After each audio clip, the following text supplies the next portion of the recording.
Chapter 1. The Threat of the Fighting God. Sandor. My name is Alex Kalman Ribok. I am the son of North God Kalman by blood, heir to his arts and his name. North God Kalman well, we don't use the numeral when we talk about him, we just call him North God Kalman, but, regardless, North God Kalman I was my father. As North God Kalman II, I traveled the world on a quest to become a true hero to bring glory to the name of Kalman. I defeated dragons and a gargantuan behemoth, an evil priest who'd seized control of a nation and a giant man-eating monkey that haunted the hinterlands of the central continent, as well as a foolish tyrant and the guardian of a labyrinth that had wiped out many of the clans of the central continent. With the world's strongest magic sword, the physical toughness I inherited from my mother, and the ultimate sword-fighting techniques developed by my father, I destroyed everyone who stood against me. I gained the title and reputation of the strongest swordsman around. That won me the people's gratitude and their highest esteem. Thanks to my immortal demon blood, I retained my vigor and was able to continue as a hero even though long years went by. I felt elated. As far as I was concerned, I was invincible. I went on, crushing all my opponents, drunk on my own power. One moment stood out, a moment that convinced me that I really was a hero. One day on the road, a young boy, not yet of age, stole my magic sword. He took it to a backstreet tavern full of washed-up nobodies. Their leader, a student of sword god style, picked up the sword. He was a sword saint. Usually, I would have wiped the floor with a sword saint. I could have taken him with my bare hands. You wouldn't believe how that fight went. The fearsome power of the magic sword elevated the abilities of that washed-up nobody to those of a sword emperor, perhaps even greater. It didn't matter that it was the first time he'd ever picked it up. I barely managed to defeat him, but the experience left me deeply shaken. It also left me with a question. Am I truly strong? While I stood there, consumed by shock after the battle, that nobody swordsman said, "It's all your fault these parts are such a mess."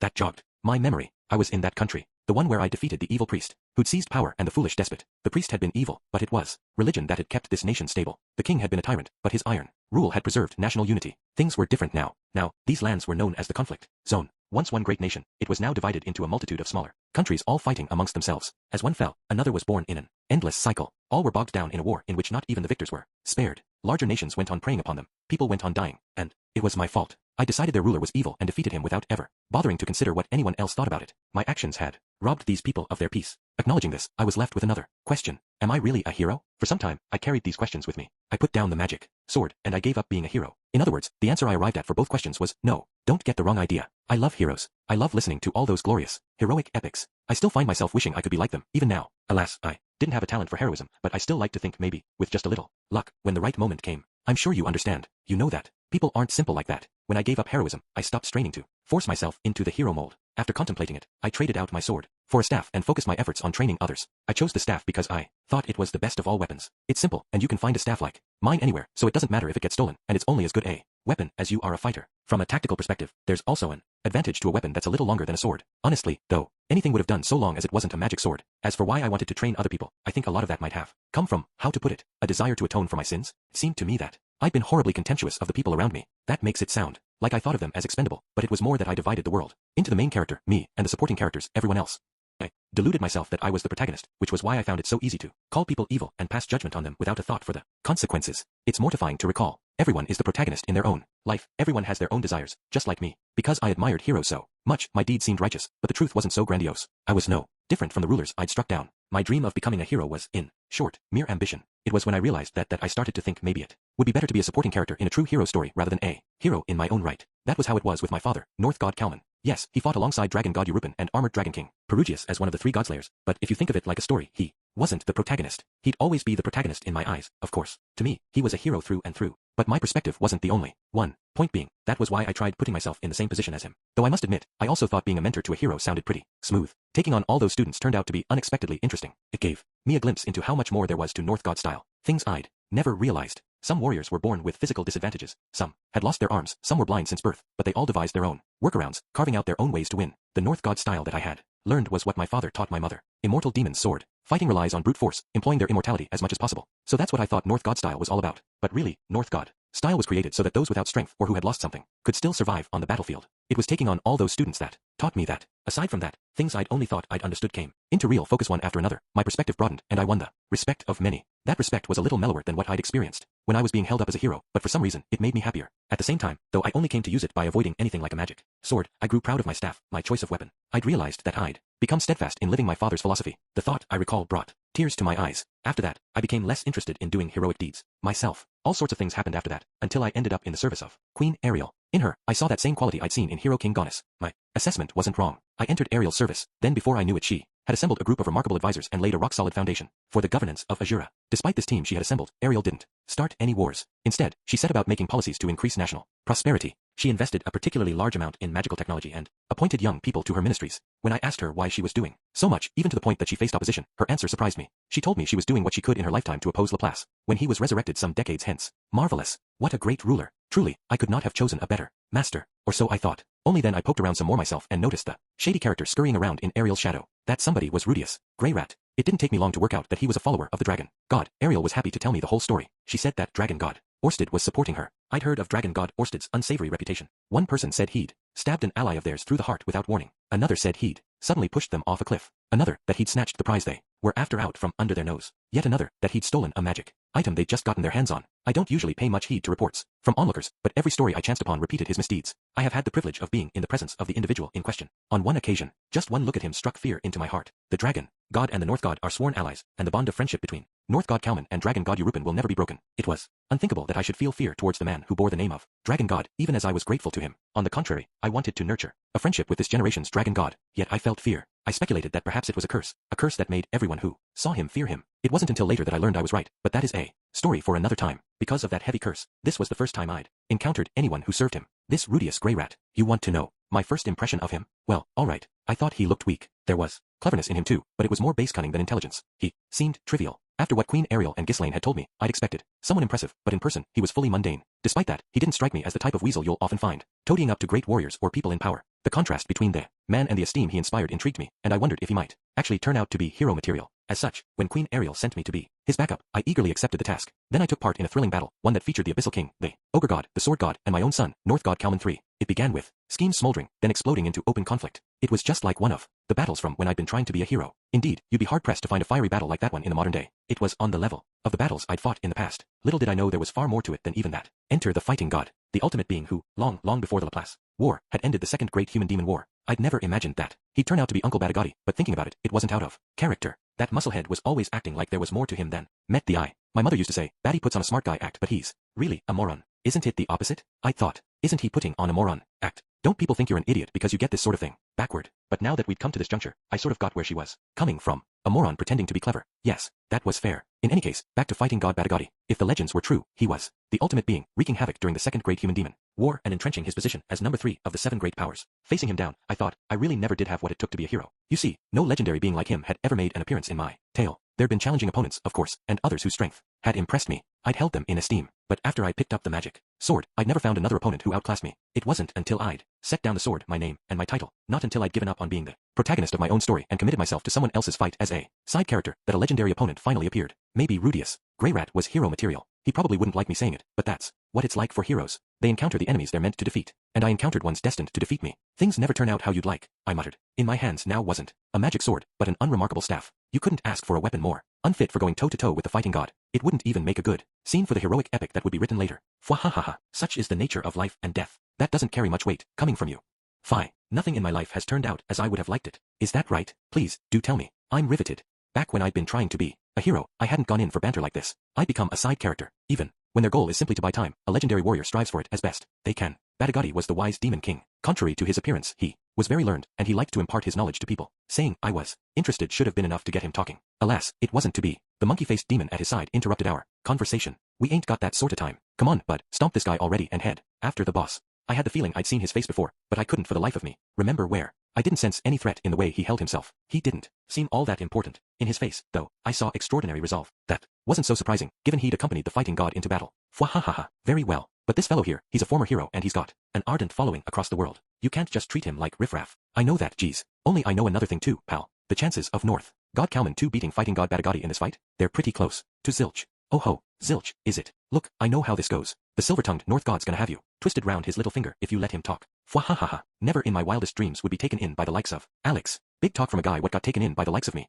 There's no likes of about it. I'd take you and your resolve 1,000 times over a wishy-washy good-for-naught who ran around kicking up a fuss about how he was going to be a hero until he ran into a setback, dropped the idea, and settled for a bit part. The fighting god turned back to me. My plan had failed. It hurt a little that Uncle Batty thought of me as a good-for-naught. I admit, I like to think I put some consideration into where I was now, but more importantly, perhaps this meant that the monkey-faced demon had made a serious effort to woo my uncle. That must be geese. I'd better watch out for him. He was the man Rudius Grey Rat had been hunting for, after all. Fwahaha. Then prepare yourself. Suddenly, the golden armor lurched toward me with ferocious power. I hadn't felt such raw might since I faced off against the King Dragon Blade Kajacut, back before I had the magic sword. This could well be my final fight. I might have been wanting for strength, but life was giving me a worthy rival. It was time to fight and let fate decide who I was. Come on then, I bellowed, facing down Batagati. I, Alex Ribok, North God, Kalman too, shall be your opponent. Have you ever been chewed up and tossed out again like an old rag in the span of 5 minutes? And to add insult to injury, ever had it happen when you've reached a venerable sort of age and been renowned as a teacher? I have. Right now, in fact, fighting god Batagati was strong. This was my old uncle who, every now and then, liked to drop cryptic comments with an air of significance about his past and skills. I never thought he would be this tough. The only thing I'd thought when I'd sparred with him in the past was that he might be a demon king, but I assumed he was nothing to my mother. Yet now, in a few blows, he'd snapped my staff in two and beaten me to a pulp. I'd been confident in my skill with both my staff and my fists, but he'd thrashed me as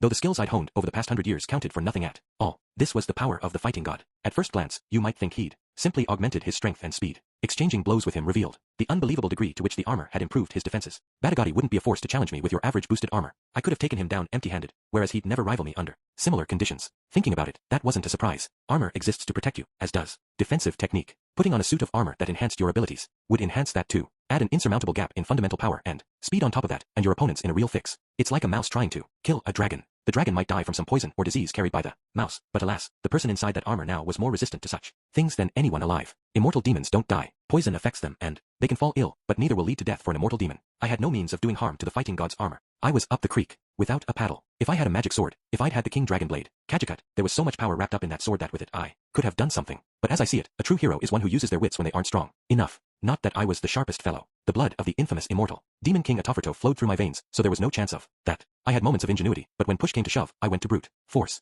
It was no wonder I ended up dependent on my magic sword and robbing people of peace. But that wouldn't pass muster this time. I had to do something, but I was at a loss. Our Father who art in heaven, grant me wisdom. Ya arg. Just then, I heard a familiar female voice, my mother. There was a mortal demon king Atafertov, standing a little way above the rest of us, and she wasn't alone. In the distance, I could see the hulking figure of the ogre god. Somehow, I also sensed that the others were hurrying to the scene. Come on, we should fall back, and I started to say, then stopped. The others were one thing, but my mother wouldn't be stopped now that she'd heard the enemy was attacking. The ogre god, who made protecting this area his life's mission, would join her. If Atoph and the ogre god started to fight, it'd be a bad look if I didn't join them. As far as fighting power goes, the three of us were among the greatest alive, if I do say so myself. Whoa. Just then, something heavy came crashing down in front of me.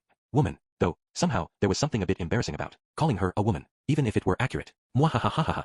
It was Mother. Immortal Demon King Atafertov had arrived, swooping down with calculated drama. I'll back you up, she said. As a rule, you couldn't go asking for all the reasons why my mother did what she did. Immortal demons as a species were all about acting on the spur of the moment, according to their own peculiar rules. Fwahaha. Sister mine, this scoundrel just challenged me to single combat. Would you interfere in a duel between Demon King and Champion?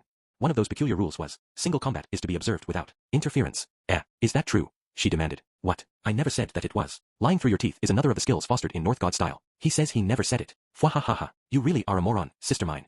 Screw you. I'm no moron. Even if this hadn't been single combat, it wasn't like my mother to offer backup to anyone. Perhaps to her, the fact that we were fighting a Demon King made our side the champion's party. If that were so, this was unusual. Her Demon King role was a point of pride for her, one that she placed a lot of importance on. She'd rarely ever stepped away from that role until now. Maybe acting like Rudius's familiar had wrought some change within her. Either that, or she had some history with the fighting god armor. Sandor. The rest of the team had caught up. There was Master Rudius and Miss Eris, Master Cliff and Miss Elinalise, and even guard Captain Moore. That was heartening. Although it made my heart swell, I had to wonder if it would be enough for a chance at victory. Well, nothing for it but to try. Master Rudius, fall back and get healed up. We'll hold him here. Oh no, I thought. Rudius was too focused on what was right in front of him. He was probably thinking that the arch nemesis he'd been pursuing all this time had shown up out of the blue and looked ready to fight. We'd been caught off guard, but we were rallying. He couldn't have been more wrong. But he wasn't going to listen if I recommended we retreat now. Without a plan, if we retreated here we'd be stuck. I didn't have any idea what an adequate plan might look like, which meant we really did have to do this now. It wasn't that it was a bad idea on Master Rudius's part, not by any means. I only saw it because of the fight I'd just gone through, with the might we had. Now, we couldn't beat fighting god Batagati. Our battle with Batagati began with me submerged in the ocean up to my waist. Engaging him at close range were my mother and the ogre god, as well as Miss Eris and Master Rugerd. After Master Cliff cast a healing spell on me, I supported them from a distance. Against such a deadly enemy, we needed to keep the full situation in mind. Batagati took on all four of them with Geese still riding on his shoulder. Even burdened by Geese, Batagati handled his opponents as though they were toddlers. Gaia. Even at this distance, I could tell Mother was mad. You wouldn't guess it to look at her, but she was fully initiated in North God style. Our arts had made great strides in the past few hundred years. On top of that, she was an immortal demon king. After however many thousands of years reigning terror down upon humans, her power was uncontested. Just her name was enough to make any demon king who knew her of old tremble. Yet she was powerless against Batagati, as were the other three. Miss Eris's sword moved too fast for the eye to see, but she couldn't cut through Batagati. Master Rugerd's dead-on hits were all parried. Batagati dominated. Atoph's personal guard encircled him at a distance, flinging magic at him. Arrows, flame arrows, and stone cannons all rained down on Batagati, but it was as though every move was snuffed out right before it made contact. The guard spells didn't reach Geese. Was that the fighting god armor's power, or Was Geese using a magic item? Probably the latter. I didn't know much about Geese, but I was sure he'd done his homework where Master Rudius was concerned. The man god was involved here, so it was best to assume that he had a plan worked out for how to counter us. In other words, our first priority was to take down Geese. Unfortunately, you only had to look at how badly Mother was struggling to know that getting close to him would be no easy task. I'll hit him with magic first, Rudius called. Back me up. After watching the battle for a while, Master Rudius seemed to have made up his mind. Despite coming across as a bit of a coward, when the moment of crisis came, he wasn't running. He inhaled. I sensed the magic gathering in his hands. For a moment, I hesitated, unsure whether he might catch Mother and the ogre god in whatever he was going to do. His target, well, who else would it be? It was Geese. He'd reached the same conclusion I had. With his magic, it should have been simple to directly attack an opponent he had a clear line of sight on. What sort of magic was he planning on using? The spells he favored were Stone Cannon, Quagmire, and Deep Mist, but the stone cannons the guards were firing were being vaporized. All right. Master Rudius raised his hand above his head, and a sudden gust of wind bellowed. The air crackled with unbridled magic. I looked up at the sky, and saw at once that black clouds had closed over the dark sky. They were growing. Rain began to fall around us. In the distance, a roll of thunder. The wind howled, stirring up waves on the ocean. This had to be the Saint Tier water spell, Cumulonimbus, except that spell was solely for use against enemy armies. Even if it did work on the fighting god, it would also do terrible damage to our allies. The ocean swelled before my eyes. As the waves started to grow larger, Mother and the others looked like they were struggling a little. Only a little, mind you. Master Rudius must have intended to strike just beyond them with the King Tier water spell, lightning. Usually, you'd compress Cumulonimbus before it was complete and bring it down as lightning. This time, the clouds went on expanding. Tornadoes spun up around them and the fierce winds and rain lashed at my face. With my poor understanding of magic, I wouldn't have seen it, but I knew offensive strategy, and so I understood a special technique. Master Rudius was about to use a special technique. The waves grew higher, and the shockwaves from the three who continued to fight sent up plumes of water. Clouds filled the entirety of the sky. It was dark, and I couldn't even see 50 meters in front of me due to the rain. Even then, while I wouldn't have lost sight of my opponent, I wouldn't be surprised if these fighters had lost sight of Rudius. He, by contrast, was aided by the eye of distant sight. The demon eye would no doubt be fixed as usual on the three fighters. Demon King Badagati neutralized the power of demonic eyes, so he and Geese, up there on his shoulder, would be nigh impossible to make out. But Master Rudius had to be able to see a Toph and the ogre god, and so know where to aim. Master Rudius's raised hand closed in a fist. An accumulation of magic so enormous I felt my hair stand on end, rose into the heavens. Just like that, the clouds contracted. Those clouds that had seemed as though they might cover the whole world vanished in an instant. I could see the moon. He was waiting for his moment. I didn't say anything. Not now. Or on my word. Or anything else. Why? Because Master Rudius knew what he was doing. He wouldn't miss his mark. Mother and the ogre god both attacked at once, and Badagati threw both of them back. For a split second, there was distance between them and the fighting god. That was the moment. Rudius swung his arm down. Lightning. It was like no lightning I'd ever seen before. The spell lightning compresses thunderclouds to bring down a bolt of lightning. But what came shooting down now wasn't lightning. It was a pillar of light. The moment it materialized, all sound around us was blotted out. For a moment, the rain stopped, and the world was engulfed in still, frigid brightness. Beneath the pillar of light, a vast tower of water rose. Then came a thunderous rumble, akin to the thunder after ordinary lightning, battering my eardrums, and, of earth. Through the roar, I heard snatches of Master Cliff's incantation. In response, Master Rudius began to prepare another spell. A mass of water rushing toward me obscured my vision. The impact of his lightning spell had raised a tidal wave on an apocalyptic scale. Before my eyes, the water rushed closer, sweeping up everything in its path. Sand swarm. It collided with a mass of sand, and the two slammed into one another, each canceling the other out. Through the combination of Master Rudius and Master Cliff's magic, the water dissipated into brown rain, muddying the waters of the ocean and the beach. I watched the rain fall, then turned back to the fighting god. I strained my eyes, trying to locate a trace of gold. I found nothing. I couldn't make out any trace of him. Did I get him? Master Rudius murmured, perhaps not realizing he'd said it out loud. Not that saying it could rob us of a victory, but it was still an unlucky phrase. I knew from experience. If you're muttering, did I get him? You didn't. I twitched, sensing something above me. I looked up. Miss Eris and Master Rudyard seemed to have sensed it too. A split second later, a pillar of sand materialized. Something was coming down out of the sky. Even drenched in the muddy rain, it sparkled gold. Ugh. I heard Master Rudius groan. It hit the ground right in front of him. Even in the magic armor, the golden armor was twice his size. Was what lay beneath that helmet really the face I knew? Thought I was a goner, came a voice from the armor's shoulder. Source was the mud-drenched, monkey-faced demon, Geese Nucadia. Then, the armor spoke. I am fighting god Badagati, friend to the man god, heir to the name of fighting god. I challenge Rudius Greyrat to single combat. And no thank you. Fwahahaha, you're wasting your breath. There was no time to stop him. The golden armor's punch hit Rudius straight on. One hit was all it took. One hit and the magic armor fell apart. Rudius was thrown into the sky, falling back to the ground with a thud. Rudius. Miss Eris's cry echoed around us. Have you ever seen someone mauled, then tossed out like an old rag? I have. I've seen it more times than I can count, and I've done it to people. With my own hands. I wasn't on the giving side of it this time. Just now, the majestic magic armor had been torn into scrap metal, Rudius tumbling from it. Like a rag doll. He was face down at first, so I couldn't see it, but he was at least ragged enough to make the scrappy regulars at your tavern laugh and say, looking handsome, boy. Over the following 10 seconds, the rest of our side fell to pieces. Mother exploded. The attack left only her legs behind, and now she had to regenerate. Of course, she'd be back and cackling before too long. The ogre god was beaten black and blue, and his arm was broken. Ogres are hard to kill, but going off the amount of blood coming out of his mouth, if he didn't get a healing spell soon, he was going to die. With Rudius down too, morale plummeted. Miss Eris ran to Rudius's side, calling out to him as she held her sword at the ready. Master Rudyard wasn't such a coward that he'd give up the fight just because his commander went down, but he was visibly shaken. Master Cliff had lost his nerve and Miss Elinali's shield was shattered, forcing her withdrawal. Moore would fight on to the death for my mother, but without her, it looked like he decided to retreat. The time had come. I reached down and picked up my mother's fallen sword, the Sword of Demon King Atoffertof, one of the 48 magic swords crafted by the great demon swordsmith Julian Harisco. This was the magic sword Jawbreaker. That gruff old mule of a smith had made an offering of it to my mother in his father's honor. Apparently, she'd shown a rare display of gravitas when she accepted it, and from that day forth, she'd kept it on her person at all times. She'd never let anyone else wield it. Well, with this, I could let loose a little. Master Rudyard, Master Moore. The two of them glanced my way for just a second. They didn't have their full attention to spare, but they were listening. I'll make an opening for you. Fall back. All heroic epics come to an end. Fairy tales close on a great finale after an evil demon king is vanquished, but reality isn't so generous. Almost always, the end is quite tedious. You challenged an enemy greater than yourself, or you fell for someone's plot, or else you were challenged by a new hero. You lost. You died. That's how it was for my father, North God Kalman. No matter how incredible a hero might be, no matter how strong, so long as they engage in war, defeat and death are sure to catch up with them eventually. A hero, after all, is heroic. Even when they know the hero dies in the end, people light up at his glorious exploits. The hero's way imprints itself onto their hearts. My death here wouldn't be written down anywhere, though. Just like my father, North God Kalman.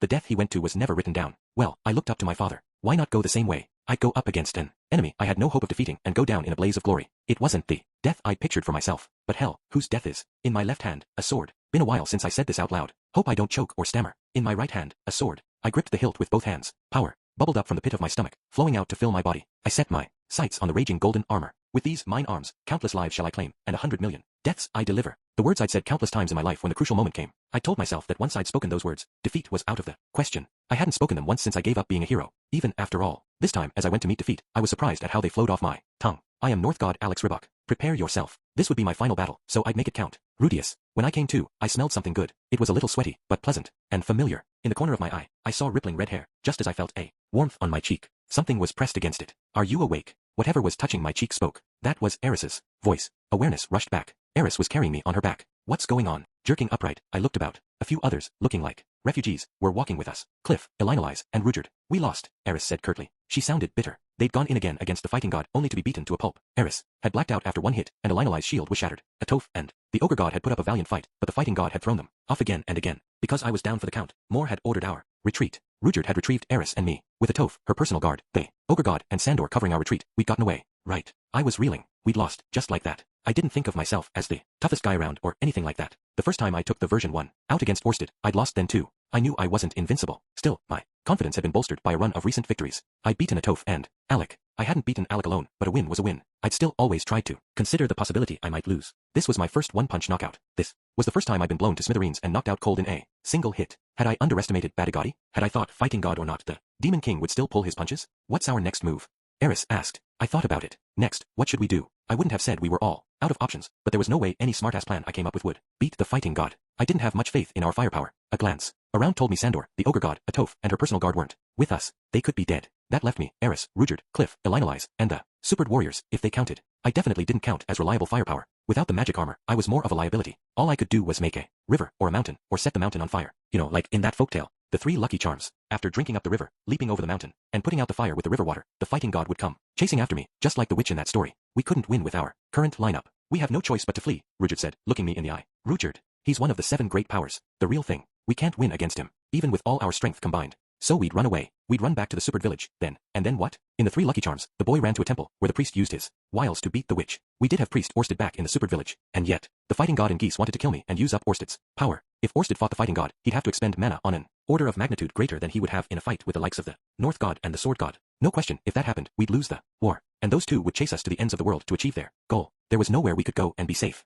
Even if we run, we can't win, I said. Then all we can hope for is to fight and die with honor, Rudyard said. When you fought and died with honor and lost, you still lost. You didn't get to call that a win. When you die, that's it. Rudius, pull yourself together. Eris's hand squeezed mine. Her grip was warm and firm. She'd saved me more times than I could remember with those hands. She'd held our child with those hands. Right. Calm down and think, Rudy. How can we win? We needed information before anything else. If the fighting god armor had a weak point, for example, that'd do nicely. Unfortunately, as the story told it, that armor was the strongest in existence, crafted by Laplace himself. He'd gone down trying to beat his own creation. Finding a weak point probably wasn't happening. Even if it didn't have any though, there were still other strategies, ways to fight it. I might be able to find something about that. Now, who knew? About the armor? Atoph wasn't here, which left Orsted. I'd have to ask him. If it turned out he didn't know anything, I pondered in silence for a moment. Whether Orsted knew anything or not, I'd still have to fight this enemy, here and now. We'd lost Atoph, the ogre god, and Sandor. There had to be a way to win. That said, I wanted to keep our casualties to a minimum. I didn't want the supered village to get caught in the crossfire. Norn was there, too. I couldn't let her fight. There had to be a chance. There had to be. Even if it was only a fraction of a %. Then it came to me. That's it. I still had one trump card in my hand, didn't I? I had figured I'd use it much earlier. At last I said, we'll fall back to the forest to buy some time. I was going to stake everything on this. Got it. The others all nodded. We made our way back to the supered village. My trump card still hadn't shown up. All things going to plan. I would have expected it to be here already. But maybe something had gone wrong. We didn't have time to wait around for it. What to do? Pushing aside my worries, I knelt in front of Orsted to report on what had happened up until yesterday. That brings us up to speed, I finished. The ogre god, Atof, and Sandor are all missing. Orsted's face was stormy. Fighting god Badigadi, you say? Is there any strategy to beat him? No, Orsted said at length. The fighting god armor I know, but I have never fought Badigadi wearing it. Oh, I see. It was the answer I'd expected, but I still couldn't help but be disappointed. Not that I'd let Orsted see that. Then would you tell me what you know about the fighting god armor? It is the strongest armor ever created, forged by Laplace. It was buried in the depths of the Devil's Cave in the middle of the Ringus Sea. The mana that radiates from its surface makes it glow gold, and it makes the wearer unstoppably powerful. Because of that abundance of mana, however, it possesses a mind of its own. It will possess anyone who wears it. Badigadi didn't seem like he'd been possessed. He'd looked like he was acting of his own free will. Anyway, he acted exactly as I remembered. Of course, maybe he just appeared that way, and the armor was actually in control. He hadn't given Atof or Sandor the time of day, after all. It takes time, Orsted said slowly, for the armor to possess the wearer. The longer they wear it, the stronger the armor's hold on their mind becomes, until they cease to be able to tell right from wrong, craving nothing but to do battle. Although, Badigadi has an unusual immunity to the powers of the demon eyes, so it is possible that the armor will be unable to possess him. Aha, Badigadi hadn't been wearing the armor for all that long yet. Then, I also had the feeling I'd heard of that kind of possession somewhere before. Like your magic armor, the fighting god armor uses the mana of the wearer as fuel. Unlike yours, however, the wearer cannot take it off until the last of their life force has been exhausted. In Badigadi's case, I expect it will keep operating almost indefinitely. The moment the wearer puts it on, it transforms. To fit them, they can also generate their preferred weapon. The range is limited to that weapon's typical range, but I doubt Badigadi will have chosen a long-range weapon. The golden light emitted from the surface of the armor neutralizes most magic, although it does have a threshold. If you hit it with the strongest stone cannon you can cast, it might get through.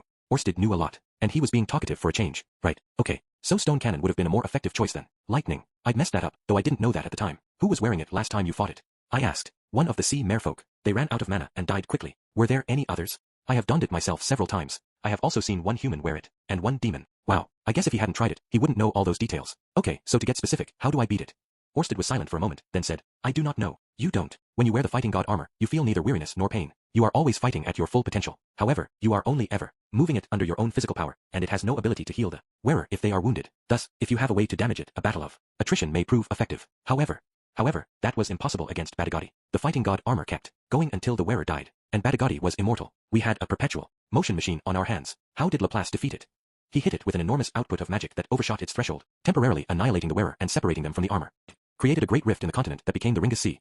Oh, so it was possible to do damage to it with a strong enough attack. Badigadi would just regenerate afterward, instead of dying, but that did give me one idea. I heard the wearer back then died, Orsted remarked. I imagine it must have been Badigadi all along. You didn't know? They say even Laplace didn't know who wore the armor during that battle. I heard they died and had no interest in finding out more. The fighting god has never challenged me as an enemy like this before. Did you hear that from Laplace himself, in a past loop? Yes, that I am the son of the first dragon god, and that first dragon god was the one to lay this curse upon me. And yet you have to kill Laplace. Correct. To reach the man god, I must kill the 5 dragon generals and retrieve the sacred treasures. I fell silent. This had to be the first time I'd heard him say it flat out. He had to kill the dragon generals. So that was the deal. We couldn't count on Perugius to send reinforcements, then. I wouldn't want to ask for aid from someone I planned to stab in the back later. Continuing this line of questioning now wasn't going to do me any good. That's an unpleasant subject for you, I expect, Orsted said. Well, focus on what's in front of us. First up, Badigadi. The man god acted based on what he saw in his own future. A free-spirited and rambunctious pawn like Badigadi would be tricky for him to control. Maybe this unpredictability was the man god's true trump card, though. I'd just seen the man god for the first time in a long time, and he looked pretty haggard, like he was stuck in a tough spot. Fighting god Badigadi. If Badigadi had been the man god's disciple all along, I didn't know why the man god hadn't made use of him in any previous loops. Let's assume that this time we dragged it out of him. If it didn't happen in a previous loop, then odds were that the man god was reacting directly to me. What are you going to do? I'll fight. There's nowhere to run. Very well. I shall join you. I have never fought this particular battle before, but I surely cannot lose, Orsted said, then stood up. I moved to discourage him. Please, not so fast.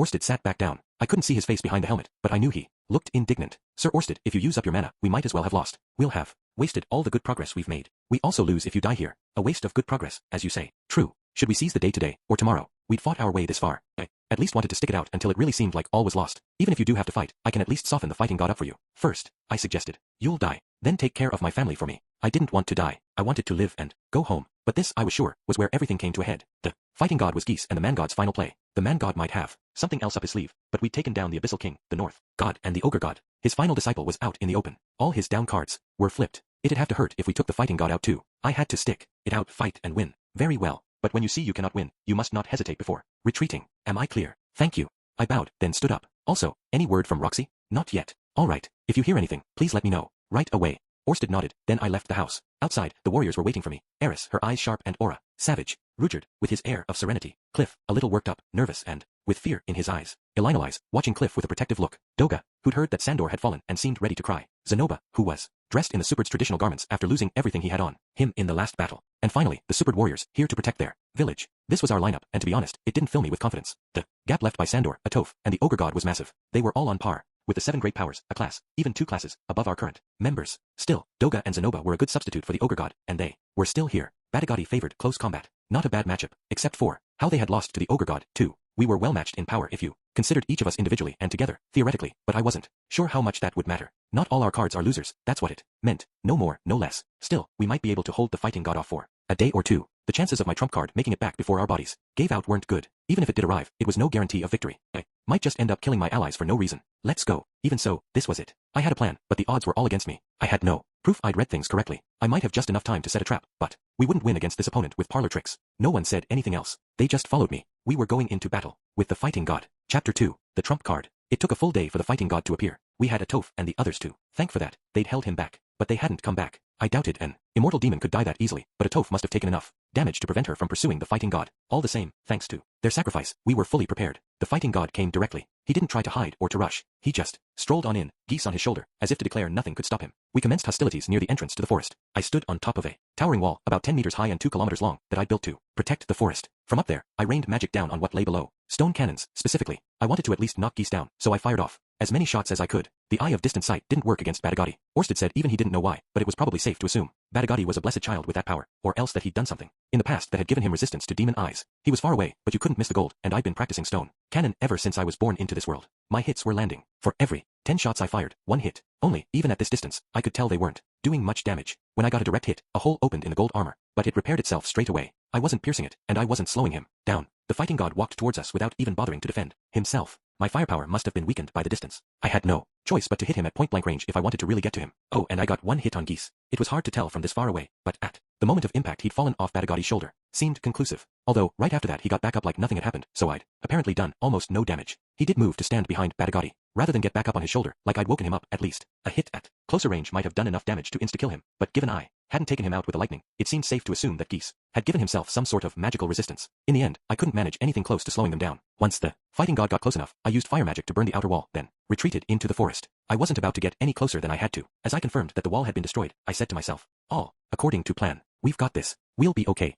Yup. I knew this was how things would go. There was no way this'd be enough to stop them. When the fighting god entered the trees, I cast a wide area deep mist to cover the entire forest. Then I added a quagmire of the same size. Reconnaissance and guerrilla tactics I'd leave to Rudyard and the Superd warriors. My demon eyes didn't work, but Rudyard and the other Superd's eyes were definitely trained on the fighting god. It worked. A report came that thanks to the Superd's tactics combined with the deep mist, the fighting god had become lost and spent several hours stumbling around in the fog. Hoping that he'd get so lost he ended up back at the edge of the forest again. I continued to cast dense mist and quagmire over the whole area. Then, after a few hours, Rudyard came with a report. The fighting god has settled on his direction of advance. He was heading straight for the ravine of the earthworm. I bet that was Geese. Badigati alone would have been one thing, but Geese seemed like the sort to know how to find his way in a forest under dense mist. I questioned whether pure know-how would be enough to actually do it, but it wasn't hard to imagine he'd used some sort of magical implement or magic item. Although if he'd had a magic implement, they wouldn't have wandered for hours in the first place. He probably took time and used old school methods to determine their position and direction. Geese could probably manage that. So with deep mist, quagmire, and the Superd's guerrilla tactics, we'd managed to slow them down for a measly 3 hours. 3 of our fighters were dead. The fighting god had taken out the Superd warriors who had gotten too close to him, but their deaths weren't in vain. They'd stopped him long enough for the sun to set. When that happened, the fighting god stopped moving. He wasn't solar-powered or anything, but he ceased activity at night even so. Not me, though. I didn't let up with dense mist or quagmire, and the Superd never paused their campaign. I carried out long-range attacks with blast cannon. I wasn't hoping to do any damage. The point was not to let them sleep, not to let them rest. It might not have much effect on Badigati, but it would affect Geese. The first day ended. On the second day, we carried on like we had on the first afternoon. We made the most of the full day to lure the fighting god toward the ravine of the earthworm. The third day dawned. I stood atop the barricading wall I'd built at the edge of the cliff on the other side of the ravine, keeping a close watch on the shadowy forest. Right beside me stood Rudyard, also staring hard at the forest. The ravine of the earthworm was extremely well suited to defense. It was almost a kilometer deep and, though I hadn't realized the first time I'd crossed it, the cliff on the side of the Superd village was slightly elevated. As a rule, the side with the high ground had an advantage in a fight. Height gave better visibility, and climbing took more energy than descending. Thanks, gravity. With that in mind, I'd used earth magic to build a barricade wall at the edge of the cliff on the supered village side. It was almost 20 meters tall, shorter than the one at the edge of the forest. Seeing as this was the only point that the ravine narrowed, that wasn't a problem. I had made a hole in that defense when I'd made a bridge as a way in, but that hole had been filled when I brought the bridge down with me. With this, we wouldn't have to deal with another episode, like with the ogre god, where we suddenly found ourselves fighting at close quarters after he cleared the gap with a running jump. Probably not to underestimate the fighting god's powers, but this wall was the tallest and strongest I could make it in the short time I had. If he could still jump over it, we might as well just give up. Assuming he couldn't, if he clung onto the cliff face, I could blast him with stone cannons from above. In this battle, I'd learned that even if he could neutralize magic, that didn't extend to neutralizing changes in the landscape. The first battle had shown me that stone cannon was plenty effective. And Geese, well, he didn't have any strength. If I hit him with a stone cannon while he clung to the cliff face, he'd fall to the bottom of the ravine. Even if knocking him off that way failed, I might be able to make him slip off by dropping a massive volume of water on him. Geese was a tricky guy, but he was useless in a head-on brawl. Batty seemed like he'd have some tricks up his sleeve, though, and Geese was cunning. They were a perfect match. Risky as it was to lead them to the narrow point in the ravine, it was still better than having them cross without our noticing and then blindsiding us. I stood with Cliff, Rujard, and the supered warriors above the ravine. The other supered were positioned at regular intervals along the stretches not covered by the wall so that we'd be alerted right away if Badagati crossed there. Eris stood by, directly behind the wall. Once Geese and Badagati broke through, it'd be all-out war. We'd bought ourselves some time. What should have been a day's journey, traveling in a straight line, had taken 3. We'd earned an extra 2 days, but I still hadn't heard anything from Roxy, so that extra time might have been for nothing. Still, I wouldn't change my approach. I knew from the battle in the port town I couldn't win a head-on fight. I wanted my trump card. Night fell. I had no idea when they might come. The supered were watching the forest with me, but wherever our enemy was camped was outside of their detection range. Keep on your toes, I thought. Just then, I heard Rujard shout, "They're here." I strained my eyes as hard as I could to look into the shadows of the forest. There they were. They were no bigger than a grain of rice, but there was someone standing in the trees. No golden sheen, though. This person wore a white robe. I'd seen a white robe like that before. It was Geese. Well, it was possible it was someone else, but it looked like Geese. Who is it? It's him, Rujard said with conviction. The distance between us and them was within the range of his third eye. It was unlikely Rujard was wrong. Geese appeared to be watching us, not from up close to the edge of the ravine, but from back in the forest, among the undergrowth. It was still too dark to see clearly, but it really did look like him, and I couldn't spot the faintest sparkle of gold anywhere nearby. Geese was alone. Alone? Was he scouting by himself? Geese, who knew the magic I could use, who knew I had the eye of distant sight, who knew there were supered here, was alone. Was he that confident? Or was Badagati lying in wait nearby? The ravine was 100 meters across at most. If Badagati were close enough to come to Geese's defense, Rujard would be able to see him. An attack from me would take him down, wouldn't it? At this realization, my heart started racing. Stone cannon would reach him. Geese was looking our way, but I had the feeling he couldn't see me. I'd hit him. It was 100 meters. Even considering height and position, the arc of a stone cannon, the shot couldn't be more than 200. If I aimed carefully, that was a distance I could reliably hit from. I paused. Should I do it? What if it was someone else, like an adventurer in a white robe, who just happened to get lost in the forest, in the middle of a battle? Yeah, no way. After the dense mist and quagmire of the previous day, the forest was a mess. No adventurer would have made it this far. Even if they'd already been close to the ravine when it began, the supered's radar would have picked them up. I could take out Geese right now. What should I do? It was 100% a trap. What sort of trap? Right now, I could attack. What could he do? Was there some advantage he got by making me attack? Let's say that whoever was over there looked like Geese but was actually someone else. Could they be one of my friends or family? No way. That was impossible. Up until yesterday, it had only been the two of them. They couldn't have brought someone along out of nowhere. In which case, was this an opening? Up until now, I'd been focused on buying time and hadn't been actively attacking. They'd made rapid progress from the port town to here. After a leisurely journey with Badagati, maybe he was cocky about an easy victory. Couldn't it be that he'd let his guard down and revealed himself to us? It'd be the easiest thing to attack, and the risk was low. No reason not to, right? It was also possible he'd somehow placed someone there who I didn't want to see die. Strategically, what would the point of that be? What was the point of my not attacking now? I was getting muddled. It felt like a trap, but even so, I couldn't think of any downsides to attacking. Alright, let's fire at him. Maybe it's a trap, but there's no downside to just shooting him. If he responded, he responded. I'm going to attack, I said. Understood. I concentrated magic in my right hand. I was more interested in accuracy than speed and power. I still couldn't see Geese with the eye of distant sight, but I used it to project the landscape while flicking the mana for the eye of foresight, predicting where my shot would land. In case it went wide, I decided to use blast cannon. I hesitated before I fired, just for a moment. That moment passed and a stone cannon burst from my fingers, hurtling towards the other side of the ravine on a dead straight trajectory. There was no sound. As it impacted, the figure on the other side collapsed like a puppet with its strings cut, then was still. The shot had hit, and it had gotten results. Time passed. It was surreal, like nothing had happened. The fallen figure didn't move. In the light of the morning, all I could hear was the quiet rustling of the forest. 10 minutes passed, then 20. I wasn't keeping track of the exact time, but it kept on slipping away. A feeling took root within me. I wanted to know. Whatever was lying on the ground over there after I'd hit it, I wanted to know what it was. Was it Geese or something else? Was it alive or dead? I could hop on down there and be back again in a jiffy. Surely that would be fine. But as that idea came to me, I realized what was going on. This was the trap. Geese's plan wasn't to make me attack, but to make me feel what I felt now. Maybe whoever lay down there really was Geese, on the verge of death, and all I had to do to win was strike the final blow. Maybe it was Sylphie. They'd captured her at some point, then come up with some way to deceive Rujard's eye, and if I didn't go to her aid right now she'd die. Even if either of those were true, if I went to look, the fighting god would appear, and I'd die. I couldn't go. An hour passed. I was on edge. Had I made some irreversible mistake? Should I not have shot the figure after all? Was their aim in making me shoot it to keep me locked down here? What if, even now, they were crossing the ravine at another point? Okay, no, I did have the supered warriors guarding the ravine at least. I had to trust them. 2 hours passed. Should I have gone to check after all? Might going down to check give me a clue as to Gisa's next move? Was I just avoiding finding out the truth for some reason? 3 hours passed. Nothing moved. All sorts of patterns floated in and out of my mind. This wondering was starting to wear me out. If Gisa's plan was to make me exhausted, he was succeeding. After 4 hours, I was certain that was a corpse. It hadn't moved for 4 hours, so it had to be a body. But whose? Was it really plausible that Gis was dead and Batagati hadn't done anything? If Roxy were here, she might have had something constructive to say. When I asked Cliff, he just frowned and shook his head. 6 hours passed. I ate a quick lunch, then returned to watching the corpse. Didn't move. 8 hours passed. The afternoon was wearing on, and the sun was growing steadily lower in the sky. Maybe because I'd been on constant alert, I was only getting more tired. If the sun set below the horizon and still nothing happened, I'd go have a look. When the 10th hour had passed, Rudyard said abruptly, Rudius, he's here. With a start, I looked to the forest, just in time to see the shining golden armor step out from the trees. When the armor drew near, the corpse slowly got up. It put its face up to the armor for a while, as though it was saying something, then turned to look our way. I saw the shrug. That was Gisa's shrug, no doubt about it. Without any further fanfare, the two of them retreated into the depths of the forest. Silence fell once more. Phew.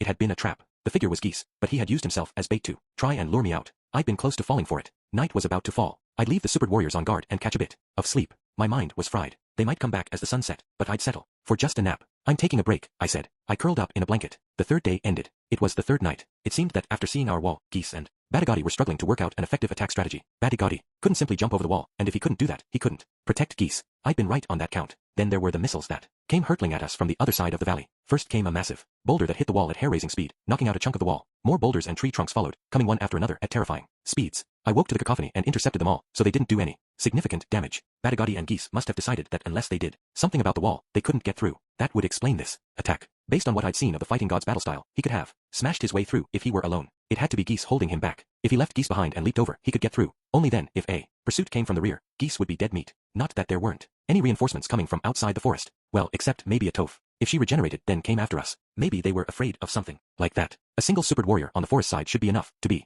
fair. But it was possible the two of them had wisened up to the danger of leaving Gis behind after yesterday. A guard could finish Gis off if he was by himself. I didn't have to be there.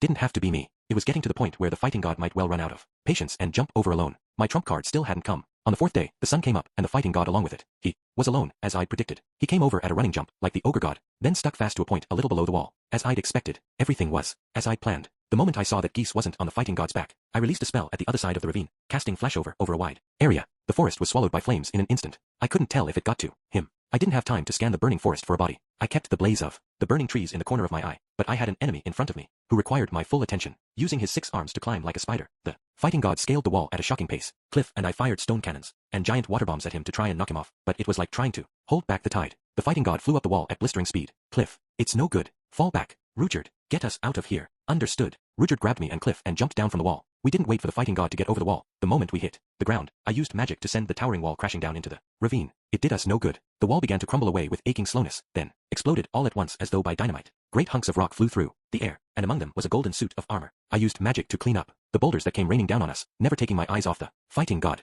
He alighted at a point less than 5 meters away from me with a grunt. Then, he slowly turned to face me. Let's pick up where we left off, he said. He folded his upper arms, put his lower hands on his hips, and pointed at me with the middle hand. Batagati was looking at me. I am fighting god Batagati, friend to the man god, and heir to the name of fighting god. Rudius Greyrat, I challenge you to a duel. I have a question. I shouted quickly. I knew he might just tell me not to waste my breath, but I said it anyway. Your Majesty, why have you joined forces with the man god? What do you mean you're his friend? Were you not deceived by him once before? Indeed I was, boy. He tricked me saying it was to save Kishirika from dying at Laplace's hand. I donned this armor, then I killed Laplace, but did Kishirika a mortal wound in the process. Then why? The man god came to me on his knees to say he was sorry for that. Not only that, but he begged I lend him my strength. I could not say no after that. The man god apologized? No way. That bastard would never apologize. Or if he did, he'd just smirk and be like, Teehee, I'm so sorry. He's going to deceive you again. I care not. Should it be so, he need only apologize, and I will forgive him. I am immortal, and Kishirika regenerated. If he apologizes, then I have no quarrel with him. What more could I ask for? You're too generous. He had a pretty good point, in my opinion. I thought you should forgive people for petty dishonesty, too. Only, I didn't have the luxury of writing off the death of a family member as petty. I wasn't an immortal demon. I saw the world differently. From Batagati's perspective, Kishirika was always going to regenerate. Don't suppose you'd betray him and come over to our side? Never. I was never an ally of the dragon god. However, if you win this battle, I shall consider it. He was telling me to fight and take what I wanted. He and a Toph were alike in this area. Come to think of it, the first time I'd met this demon king had been at a dueling arena. Had I won back then or lost, it had ended with me earning Batagati's respect. In any case, that'd be why he treated me well. To a demon king, that had to be what it meant to fight. All right, I accept your challenge. The thing was, Batagati had forgotten to say single combat this time. All of us here will be your opponents. From the bushes behind me emerged Eris, Elinalize, Zenoba, and Doga. Joining them came the Superd who had been guarding the rest of the ravine. It was time for all-out war. Frontline tanks, Doga and Zenoba. Frontline attackers, Eris and Rujard. Middle supports, Elinalize and the Superd warriors. Backline attacker, me. Backline healer, Cliff. Standard party formation and standard tactics. The basic plan was that Doga and Zenoba would take attacks while Eris and Rujard doled them out. Elinalize and the Superd warriors, who were outclassed in fighting power, would go around behind Batagati from time to time to throw him off. For everyone except Zenoba and Doga, a single hit was potentially fatal. Honestly, a direct hit would be potentially fatal even for those two, but they'd cover each other to avoid taking any. They might still break some bones, or something along those lines, but Cliff and I would heal all of that. Cliff was our dedicated healer. I did some healing while firing off stone cannons here and there to deal damage to the fighting god and divert his attacks. I couldn't see Batagati with the Eye of Foresight, but by cutting off mana to the Eye of Distant Sight, I could use the Eye of Foresight to watch my allies and predict their movements that way. I'd never done anything like this before. I'd never practiced it or drilled it, yet for some reason, it worked. I felt like I was fighting with one eye closed, but I could still read Batagati and my allies' movements. If anything, it seemed like my movements were smoother than usual. Maybe that was because my primary role here was providing support, or maybe it was because Batagati's movements were so straightforward. He certainly didn't have Alexander's technique. Alexander had fought Eris, Rujard, and Sandor 3-on-1 and barely taken a hit. Not Batagati though, beyond just being outnumbered, he was also taking practically every hit. This was good. My opponent's movements were clearly telegraphed and I caught every last one. Only, I couldn't see how to end it. Batagati was taking all our attacks, so at a glance, it might have looked like we were winning. It might have looked like we were dealing decent damage, but it only looked that way. Every time Eris cut him apart or Rujard stabbed him through, the wounds repaired right away. The gold armor writhed like a living thing to cover the holes as soon as they appeared. He was probably recovering inside the armor too. In other words, he'd taken no damage and he wasn't tired. We wouldn't have a situation like with Alexander where he looked like he was winning easily while, in reality, he was getting more and more tired. The battle was only going to turn further against us as it went on. There was no hope of winning, but we could hang on. So long as our formation held and no one went down suddenly, we could hang on. Who knew where that would get us? But it was all we could do, and that meager amount proved too much. The first to go down were, of course, the Superd warriors. They weren't weak by any means, but they were a few levels below Rujard, and they hadn't fought in a real battle for the past few hundred years. Some of them might not even have been born at the time of the Laplace War. The warriors who'd only ever hunted invisible wolves couldn't keep up in a battle with the fighting god. One after another, they dropped out of the battle in rapid succession. Some had clearly died instantly, others were badly wounded but would still fight if healed. Others, I couldn't tell. There had been 10 of them when the fight began, but now they were down to 3. We lost Elinalize next. She certainly wasn't weak either. As far as technique went, she was in the top ranks of adventurers. She was good enough to frontline in an S-rank labyrinth, and her defensive skill with a shield was unmatched. That ranking was against other adventurers, though. Her specialty was aggro control, skillfully deflecting attacks with her shield, then piling on low damage attacks. But she had lost her trusty shield. I'd made her a backup with earth magic, but fighting god Batagati's attack easily broke through her deflection technique, throwing her through the air so she went crashing into a large tree. She blacked out. After that, it all fell apart. Cliff was thrown when Elinalize went down, and in that moment of distraction, he was caught by the fighting god's charge. He went flying like he'd been hit by a truck and disappeared into the bushes. Whether he was dead or just critically injured, I couldn't tell, but he didn't come back. At minimum, he'd been knocked out. With Cliff unconscious, Zenoba and Doga, who he'd been healing, were unable to hold on any longer. Between my support with stone cannon and Elinalize's cover, we'd made sure they were only taking one of every few attacks. Now, they were taking almost every single one. With my healing magic, they were enduring it, but no more than that. Running over to them every time the fighting god sent them flying, healing them and sending them back into the fray was impossible for me on my own. If I'd even had the magic armor version 2, maybe I could have done it, but in my own body, unable to don a battle aura. No matter how much I sped myself along with wind magic, I was still too slow, always one step behind. Our timing got more and more out of sync until both Zenoba and Doga were sent flying as a pair. At the same moment, the fighting god targeted Eris. Rujard covered her, but that put him out of the battle. I rushed to heal Doga, then ran to Zenoba's side, but I was too slow. Our line was in shambles. Doga was sent flying, then, as I was healing Zenoba, I saw the fighting god hit Eris straight on with his fist. She collapsed, coughing up blood. She's fatally wounded, screamed a voice in my head. You have to heal her right now or it'll be too late. But I was too slow. The fighting god was closing in on me and Zenoba. Ruhoea.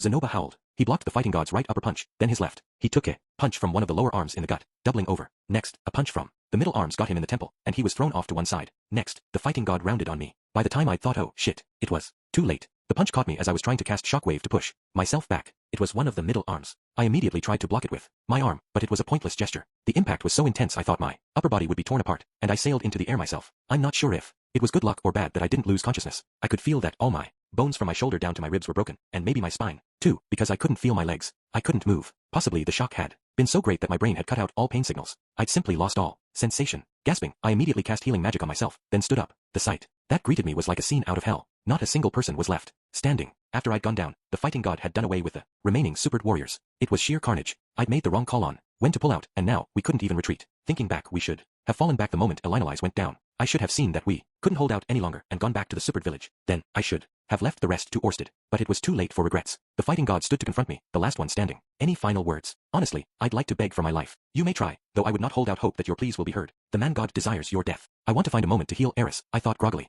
It didn't look like I was going to be granted that. Wasn't there another way? If I kept Badagati distracted for 5 minutes, hell, 3 would do, just time. Enough to dash to Eris's side. I'd settle for Cliff waking up and healing someone. Wasn't there something, anything, I could do? Okay, you can have my life. In exchange, would you please spare my family? Oh ho, family, you say. I don't think your majesty is aware, but I have children now. All 4 of them. Healthy. Children are a fine thing. I'd like some of my own with Kishirika one day.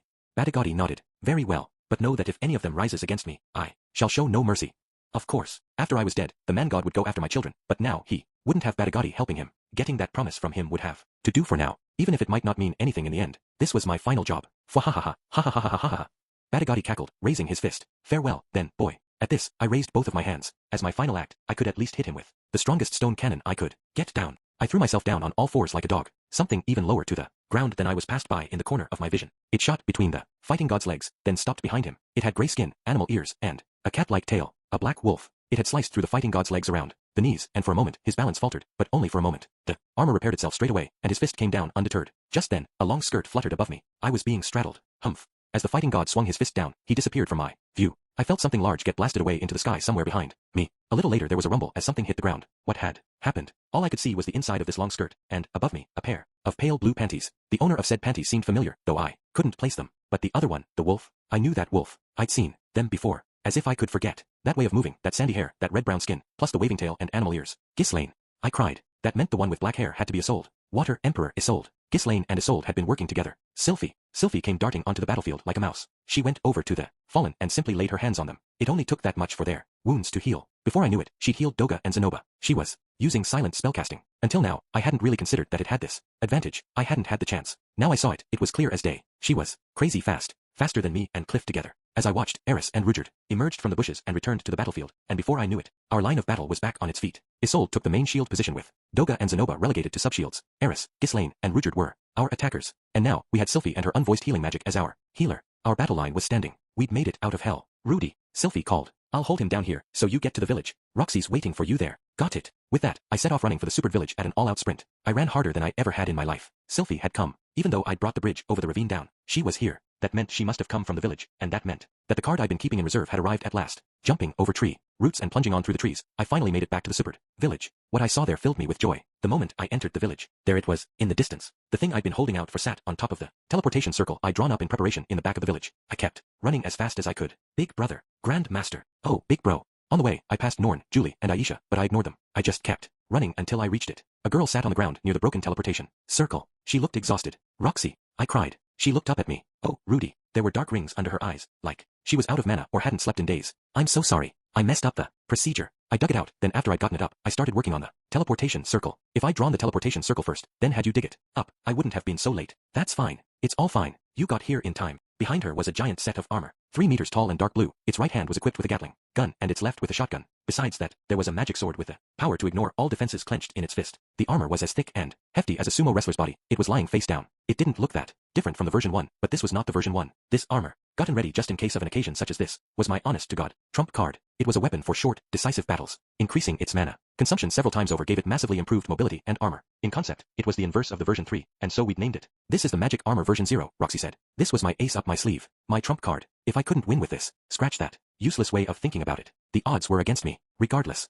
I'll be back soon, Roxy. Good luck in the battle, Rudy. I got into the version 0. The sensation of so much mana being drawn out of me made me a little dizzy as I stood up. Then, I saw Orsted standing in the center of the village. He was holding a gigantic sword. Rudius, use it, he shouted, then tossed the great blade to me like it weighed nothing at all. I caught it. It was just the right size for a 3-meter tall suit of armor. Even I, with my clumsy swordsmanship, could feel the awesome power it contained just by holding it. This was the King Dragon Blade, Kajikat. Sir Orsted, I'll be back soon. I called. Orsted didn't reply, only nodded. Pushing the version 0 as hard as it would go, I sped back to the battlefield. Chapter 3. The 5th Turning Point. When I got back, Eris and the others were holding up just fine. They'd lost me, and the supered warriors, and Cliff and Elinalise were still not there, but things had stabilized. Ghislaine dashed about the battlefield, practically on all fours. The sweet spot of the fighting god's fist was high. He was a tall guy, so she kept low to the ground to avoid the range of the blast of wind it generated, slashing at him from the front, side, and back to assist the others. Ghislaine didn't have enough offensive power, but from the way the fighting god was waving his arms around, she was giving him a hard time. Sylphie's presence was similarly massive. The situation called for faster recovery, so her unvoiced healing magic was a perfect fit. When the fighting god sent Sonoba or Cliff flying, she'd be at their side and have them back on their feet in an instant.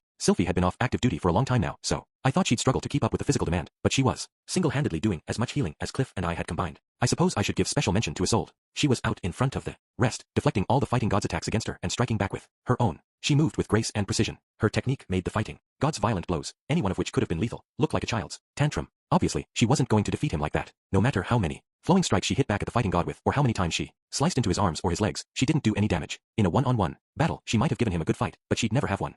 Some point, she'd get tired, and then it'd be over. When it came to buying time until I made it back, though, her presence was worth its weight in gold. Sorry for taking so long. I called out to Sylphie. Rudy.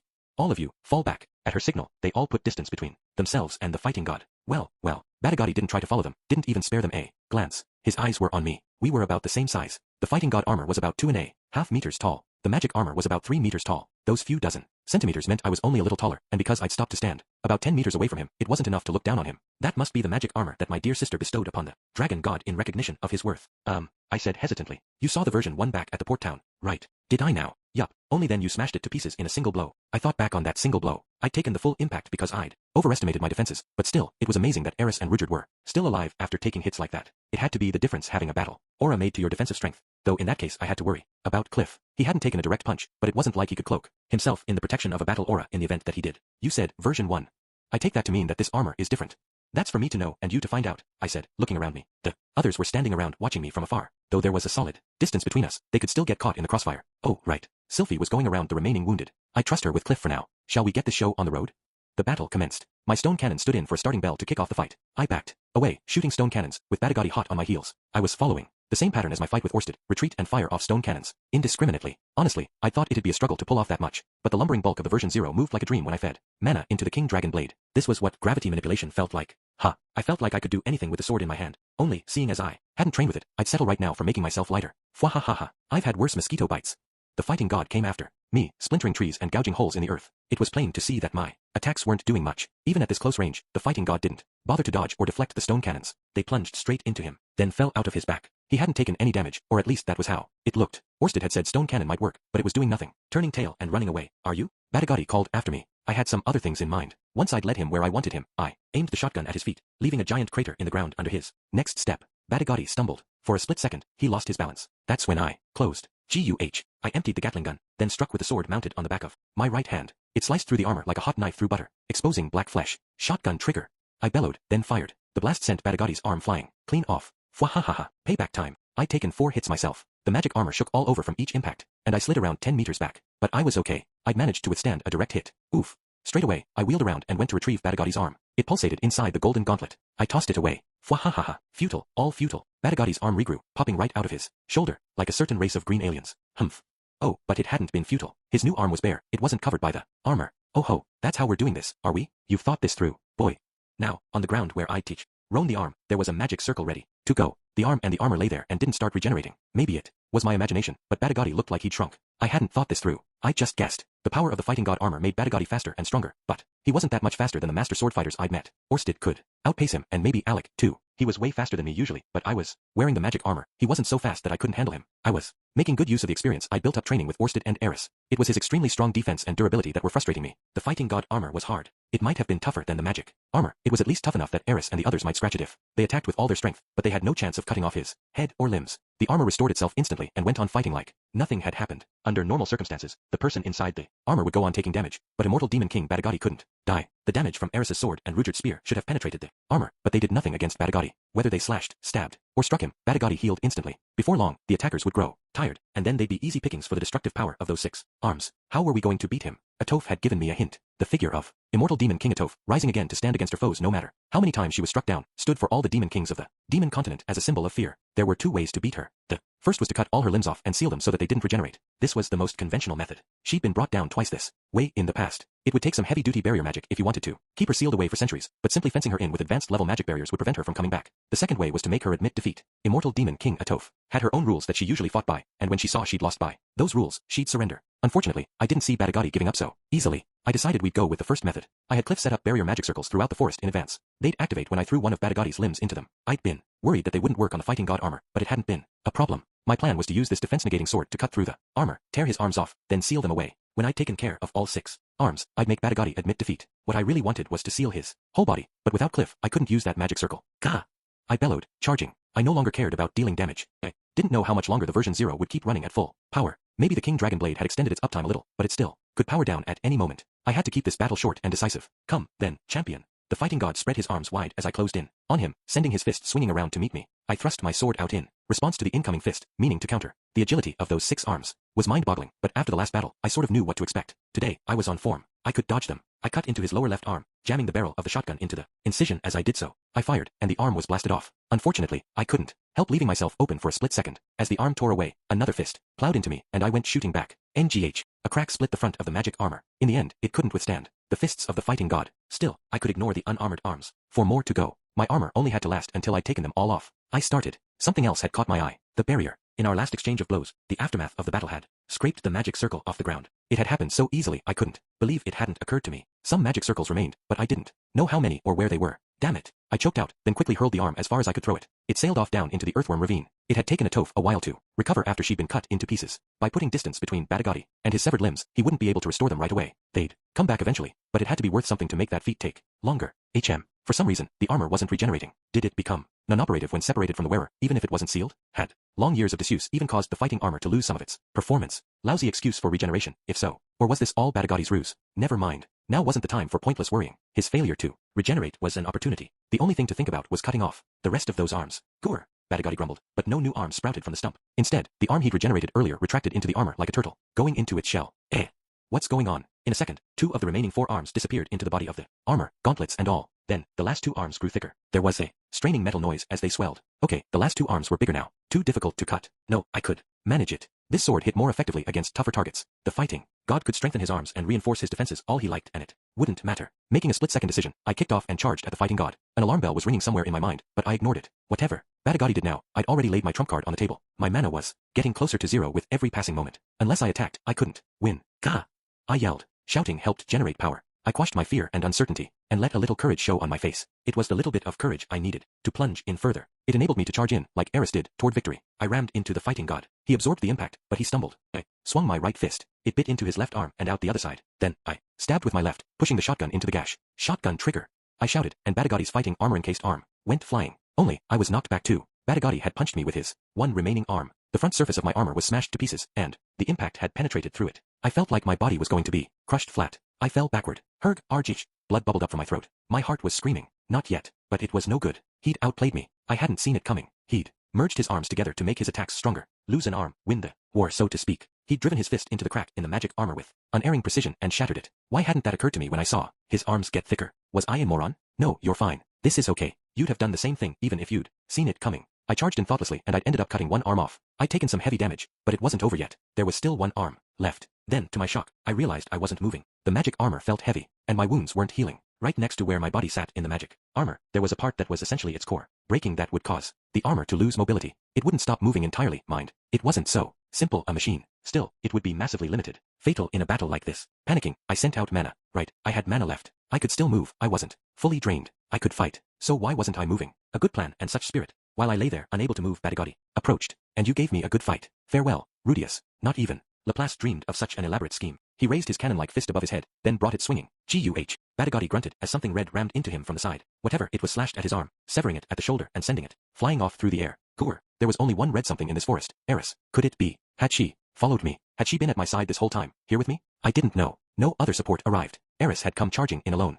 Moment later, I noticed something off. It was her sword. Eris's sword was broken. The famed Phoenix Dragon sword had snapped off at the hilt. Of course. Up until now, any damage we'd done to the outside of the armor hadn't been enough to cut Batagati's arms off. She'd forced her sword to cut straight through. Any sword would break. Gaia! Her sword broken, Eris refused to stop. She faced down the fighting god as though she hadn't even noticed, howling all the way. Looking around, I saw she wasn't alone. Following her out of the forest, one after another, came Sylphie, Rudyard, Ghislaine, and Isolde. But they were too slow. Only a fool would dare to stand in my way alone. Batagati said, advancing on Eris. There was no one to protect her. Without hesitation, I activated the escape circuits and ejected from the magic armor. Strapped on its back was a sword. The moment I gripped the hilt, a feeling of awesome, unlimited power rushed through my body. The sword contained a staggering volume of mana. It was a sword crafted specifically to make a person into a hero. I poured yet more mana into it, trying to wring out every last drop I had left. I doubted I could use it myself. but a member of my family was standing in front of me with a broken sword raised before her, growling with her teeth bared, and all to protect me. I threw the blade to her. Eris. The magic sword flew in a lazy curve through the air to where Eris turned and caught it. It was the King Dragon Blade Kajakat, renowned for being the most powerful sword in the world, and the greatest of the magic swords forged by the great demon bladesmith Julian Harisco. Eris raised it high above her head. Jaya. HRM? Surely not. She brought the blade down. In the split second before it made contact, the fighting god's body floated into the air. The blade sliced into him with a flash of light that blotted out my vision. The ensuing explosion blew out my eardrums. We were at the mercy of an overwhelming force. Destruction blossomed. There was no blast wave, no shock wave, only silence. The destruction was all directed inward. All that mana driven into the blade became a sphere that enveloped Badagadi. The sword had released not only Eris's strength, but all the mana I had put into it. I looked into the sphere of mana as it destroyed everything within it while it rose slowly into the air. I watched cracks appear in the fighting god armor.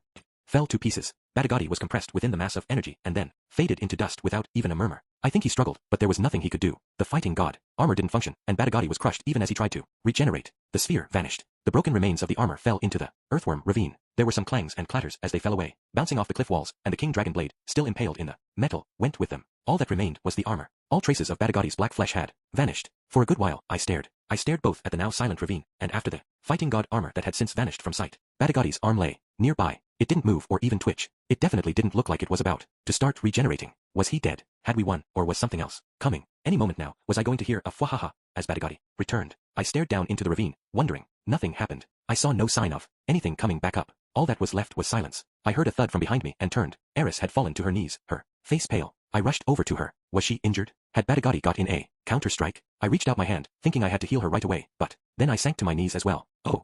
It wasn't an injury. I recognized the sensation, as well as the look of Eris's face. This was mana drain. Sucking out all my mana hadn't been enough to satiate the King Dragon Blade Kajakat. It had used up Eris's mana as well. Eris probably hadn't experienced mana drain since childhood. She sank back, blinking. Eris, Rudius, she said, your hair's gotten whiter. I put a hand to my head, although I couldn't tell myself. But returning her regard, I saw that one lock of her hair had turned white as well, like she'd put a streak in it. Yours too, Eris. Ha. Then I guess we match, she said, then toppled forward. She hadn't fainted. She was only weak after using up all her strength. I wanted to fall on top of her, but I held myself firmly back. Rudy. Sylphie was peering at us, worry in her eyes. She wasn't alone, either. Rudyard, Ghislaine, Isolde, they were all here. Sylphie, where's Cliff?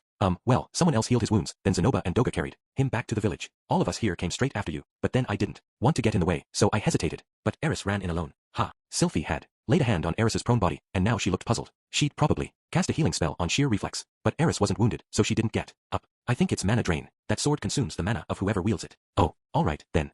Anyway, Sylphie, those arms over there, get them to an undamaged magic circle. Then get Eris back to the village. I need you to tell Sir Orsted what happened, then bring Cliff here. I stood up. The version 0 was in ruins, and my mana was practically exhausted, but I could still move. I didn't know how much time it would take Badagadi to restore himself. After being crushed by that much mana, the way he'd disappeared looked like he'd been annihilated, and that was practically an understatement. The arms showed no signs of starting to regenerate, so I wanted to believe we had a while. Maybe that was naive, wishful thinking. Most importantly, the version 0 was destroyed, and the version 1 was gone, too. I was on the verge of mana drain, and Cliff, who could cast barrier magic, wasn't here. Badagadi had fallen into the ravine, and we had no way of sealing him.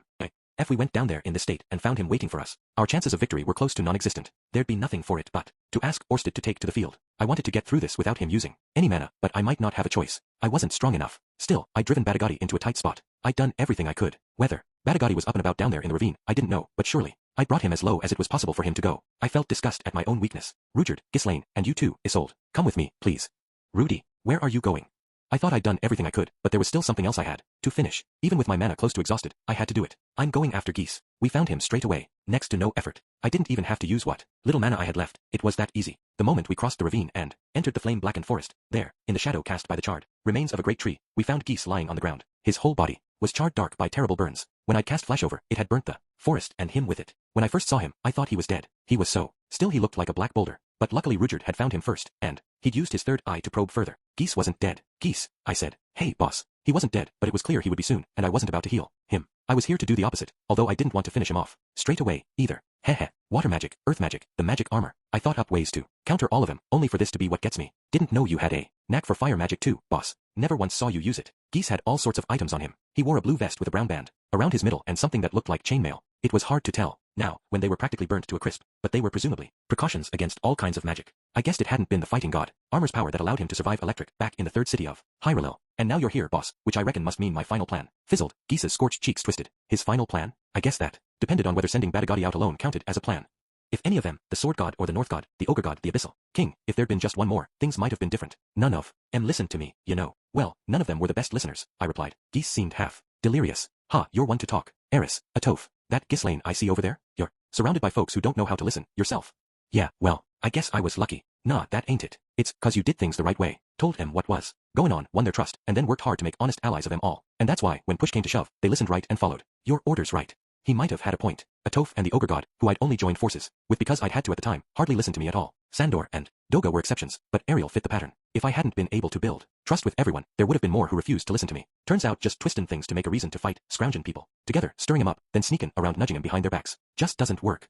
Neither the Sword God nor the North God had followed Geese's instructions. At the end of the day, they put their own interests first. That was why I was alive. I thought I knew what was what, but I was wrong. Still, I thought I'd pull it off. Somehow. Only then it turned out someone was even less clued in than me. Geese laughed. The man God, you know. He was throwing a real tantrum a little while ago. Why? Why? It's all your fault, you stupid ape. Geese flashed a careless, mocking smile. I mean, what did he expect? Who's gonna lend an honest hand to a bastard who tricks and sneers at the folks that work there? Hardest for him. Then, does that mean you cut corners too, Geese? Is that what you think? Was it that easy for you? I gave it my all, I'll have. You know. Geese coughed and something black like soot trickled from his mouth. See, Badagati and I, we're unusually soft-hearted. Who else to help out, hey? Guy who screams at his allies for being useless even now? Softies is who? The black soot we saw now was like a representation of Geese's soul. I could tell he was growing weaker. Thing is though, boss, even after all that, the man God saved me. Yeah, he did some nasty stuff to me too, but when you add it all up, he saved me. When I didn't say anything, Geese went on. You wouldn't get that, boss? You can do anything, go anywhere in the world, all on your own. You wouldn't get what it's like when you just can't do nothing. I did get it, or at least I thought I did. I understood what it was like not to be able to do what everyone else could. Geese was me as I'd been long ago. Only there was one difference. Back then, I hadn't even tried. When I came up against a wall, I just ran away. Geese, on the other hand, really didn't have the ability. In this world dominated by monsters and violence, the most important power was the power to fight, and he didn't have it. He'd learned how to do everything else, but he couldn't survive. No, Geese, you're wrong. I could say he was wrong, but no more than that. I couldn't say that I understood. I didn't want to give him an answer. All I could do was deny it. Hey, Rudius, if you're gonna tell me I'm wrong, take some pride in it. You won, you know? You beat me. The world says it's winners who get to be right, and losers are wrong. So stand up straight and tell me, that's wrong, Geese. That ain't how it is. Then, see, you go on and give me a lecture, seeing as I'm about to die. You should have done it like this. You should have stuck with me and never gone over to the man God. That sort of thing. With that, the strength seemed to go out of him, and he said, his face empty, me, Badagati, and the Abyssal King are all gone. The man God's got no one left who'll go out of their way to help him out. He lost. Ain't no one left in this world who can mess with Rudius. Grey rat. In fact, he said himself that if this was a dud, there'd be nothing he could do to ya. So I reckon he'll quiet down, at least, till you take him out. Count on it. He'll be sneaking about behind the scenes though. You're joking, right? I said, butting in without thinking. Geese didn't smile. If that's how you want to think, I ain't gonna stop you. I'm only guessing that. He'll quiet down, no more. Go on waving that down with the man God. Flag if you like. It'll be bad for him, but not for you. I wasn't laughing either. Hey, now, what's the glum look for? You're Paul's son, aren't you? Paul'd look a bit more cheerful if he were around. Maybe not right before he died though. He really got older while I wasn't looking. But anyways, take some pride in this. Already. Rejoice a bit, even if it don't last. How do you think I feel when you don't? Makes me look like a real moron, after I went all over the world getting the Sword God and the North God and the Ogre God to join me, then getting him fired up like, let's take him down, only for it to all fall to pieces. All 'cause I couldn't control him. At the end I took a risk and sent Batty. Look where that got me. At least remember me as a strong opponent. Yeah, that's how I wanna be remembered. Before I knew it, Geese was crying. Tears were streaming down his soot-stained face. When I saw that, I knew for sure that he hadn't held anything back. Okay, you were strong, Geese. True, I'm standing here now, but if just one thing had gone awry, I'm pretty sure our places would be reversed. This was the hardest, most brutal fight of my life. Cheers, Rudius. He had been strong, all right. It had taken me a year to defeat him. For a whole year, I'd prepared, not to mention everything I'd brought to the fight, that had been built up over a much longer period. No one could call him weak, after all that. Geese. Suddenly, Ghislaine stepped forward. She looked down at Geese. Her bangs hid her face so that I couldn't read her expression. Hey, Ghislaine. Been a while. It has. I'm headin' on. Yes. Say hello to Paul for me. Gotcha. Maybe, when it's your time, we can get a drink. I wanna see Paul get drunk again, then sticking his face into your chest and making Zenith sulk. Zenith won't be going anywhere for a while yet. My time will probably come first. Yeah, I know. Anyway, till we all meet, AG. Geese fell still. Just like that, something in him was suddenly gone even though he hadn't finished talking. Ghislaine's ears twitched, then her tail drooped. He's dead, she said. Dead. Geese was dead. I beat Geese. I could think that now, but as I'd expected, it didn't make me happy. I was aware I was in shock. There was something about seeing someone I knew die in front of me that I couldn't process. He was my enemy, and I'd known I had to take him down, but it wasn't like I'd loathed Geese with every fiber of my being or anything. If we'd lost the battle and they'd killed Eris or someone close to me, I might have ended up loathing him. I might have felt like this was justice. I took down the bastard. I got my revenge. That sort of thing. But I couldn't deal with it. All I knew was that I was able to numbly ruminate the way I was because I hadn't lost a single person in the battle who was important to me. I'd met my victory conditions. I'd wiped out the disciples and kept Orsted in reserve. It had been a hard fight and there'd been missteps, but despite that, it was a perfect victory. Rare, for me. Maybe I was trying to use the way Geese had died to mess it up a bit. Perhaps some part of me thought that, if I'd been clever, Geese might have come back over to my side. Thinking about it wasn't doing any good. At the very least, though, I could take his bones home and make him a grave, next to Paul's. That'd be good. He'd said something about being together. Those were the thoughts running through my head as I watched Geese's body burn. Ghislaine stared intently at the cremation proceedings. Maybe it was my imagination, but when it was over and we'd recovered the bones, her ears and tail seemed limp. Let's go home. Yeah. We crossed the ravine. Whatever else aside, it was really over this time. I was worn out. I barely had any mana left. I was physically exhausted. If I lay down I'd be out like a light. Not that I could afford to sleep until Batagati was sealed. I was eager to get back to Sharia, anyway. I wanted to get a good night's sleep, in my own bed and then wake up to eat. I'd have rice for breakfast. Yeah, here in the Bihyrule Kingdom, they had soy sauce. I could make a perfect tamago cake gohan bowl. When I got back, I'd eat. I'd eat until I burst. Then, of course, it'd be time for some sexy shenanigans. Rudius the celibate had died. With Geese, Sylphie, or Roxy, or Eris, who to pick? Scratch that. How about all three at once? Eris wouldn't like it, but surely it'd be alright to ask her, just this, once. Chances like this didn't come along every day, right? Right. The post-mortem for this battle could wait until later. For now, I'd forget what Geese had said. Now, it was time to rest. I was exhausted. Rudius. As I walked, dragging myself wearily along with every step, I heard a voice from behind me. It was Rujard. He was walking at the back of our group, and had turned to look behind him, back at the ravine. What's the matter? An enemy. What? There was a hand clinging to the edge of the ravine. A hand. A hand. Something was climbing up out of the ravine. But what? Never mind, there was no point wasting words on it. The hand shone gold. It wore a golden gauntlet. You're kidding. It was Batagati. Surely this was too soon, wasn't it? Thinking back, I'd thrown a few of his arms into the ravine, then his body after them. His body had appeared to be practically annihilated, but there could have been a few larger chunks here and there, maybe by pulling together the bits that remained, no matter how minute he'd been able to fast-track his regeneration. Were immortal demon kings that immortal? As we stood frozen, the armor rose out of the ravine, only it looked different. Now, it only had 2 arms, which was how it had been when I defeated it, but the overall design had changed. The helmet was a different shape, and it was shorter, not even 2 meters tall. It was also holding a sword, an enormous sword, the world's greatest sword, forged from the King Dragon King. No, it isn't him. That isn't Batagati. No matter how desperate he becomes, a hero always rises again and turns the tides. That is what I have achieved. That voice, the way he said, hero, there was no way I could mistake that. Calling card. I am North God Kalman 3, Alexander Rybak. He was alive. I'd really thought he was dead. His body hadn't so much as twitched back when I sent him down here, and yet here he was. He'd survived. Of course. He had immortal demon blood too. Given time, he could regenerate like Batagati. Except, no. A shiver ran up my spine as it all clicked. This was the final plan Geese had talked about. Had this been his plan from the start? Or had he changed tack partway through? I thought something was off. I thought it was strange when the armor didn't regenerate. He'd deliberately prevented it from regenerating. Then, Alec had put it on at the bottom of the ravine and restored himself. Maybe yesterday, when Geese was playing dead, he'd been preparing to drop the fighting god armor and part of Batagati into the ravine and resurrect Alec. Damn it. There was still more I had to do. There was another battle I had to fight. I was sick of this. Couldn't it just be over? Like, give me a break already. An opponent I already beat once coming back for a second round? Maybe it was my fault. I hadn't made sure that Alec was dead. I'd beaten him, and thought that meant I'd finished him off for good, so I left him there. I could have burned him, at the very least. But no, I'd left him there, and now here we were. What else should I have done in that situation though? What more could I have given than what I already had? Well, whatever. What was done was done. What was I going to do now? The version 0 was gone. I had no backup. Ghislaine, Isolde, and Rujard, and I remained, with me teetering on the verge of mana drain. I had no weapon and no armor. My hand was empty. There was no hope of winning. What should I do? How was I supposed to beat North God Kalman 3 wearing the fighting go? D armor? Was it time to ask Orsted to step in? As if. What was any of this for? I had to at least weaken him. But how? As I gaped at him, Alec looked back at me. He didn't seem at all surprised that I was here. It was like he'd expected me to be waiting for him. Rudius Greyrat, he said. I apologize for calling you useless. You are a formidable warrior. I would not have thought it from your appearance, but you are a worthy opponent for me. Thanks to you, I have ascended to a new level of power. You have my gratitude. I turned my weary body toward the golden armor. If I ran, he'd only catch me. I didn't even have enough strength to buy time. I'd go down fighting, then I'd struggle with everything I had left. Focusing only on that thought, I stepped forward. I was sprawled on the ground. I am invincible now, Alec said. It was seeing the other 3 fallen around me, Rujard, Ghislaine, and Isolde, that made me realize Alec had thrown us all down. He'd knocked us all down in one hit. This is my thanks to you for making me stronger, Rudius. I will let you live. Searing pain shot through me at last. My legs were broken. He was too fast. I hadn't seen it coming. I hadn't had the eye of foresight open, but still, I hadn't been able to react at all. Neither had any of the other 3. The eye of foresight wouldn't have made any difference. Maybe this was the true power of the fighting god armor. When the wearer was stronger, it built upon their strength. Never mind, that wasn't right. It wasn't like Batagati had been weak. He was plenty strong too. It was simply that when the wearer changed, the armor's performance changed as well. It changed its form to align itself with them. It really was the ultimate armor. Farewell, Alex said, walking away. There was no time to be shocked. I immediately said a spell to heal the other 3. They were unconscious, near death, but not yet dead. Was this Alex's idea of mercy? Damn it all. He still didn't take me seriously. But hey, that wasn't a bad thing. After healing the other 3, I cast Earth Fortress to cover them, then went after Alec. I had no plan for what I'd do when I caught him. Had Sylphie made it back to the village? What was Orsted going to do? I didn't have any answers, but Alec was heading toward people I had to protect. Toward Eris, Sylphie, Norn, and all the Supered. I couldn't allow them to be slaughtered. I had no reason not to go after him. My legs weren't cooperating too well. They trembled, refusing to respond. How I wanted them to. But even then, I managed to run. I kept going, following. The golden armor. The supered village was too quiet. It was so quiet I wondered when I arrived if everything was already over. Why? Why is there no one here? Alec bawled. I passed through the palisade gate and into the village and found it empty. The supered were gone, as were Julie and Aisha, and Cliff and the others who'd been carried back here for their wounds. Even Sylphie, who was supposed to have been relaying my message to Orsted, was gone. Eris, too. There wasn't a trace of any of them. All the people had vanished into thin air. How can this be?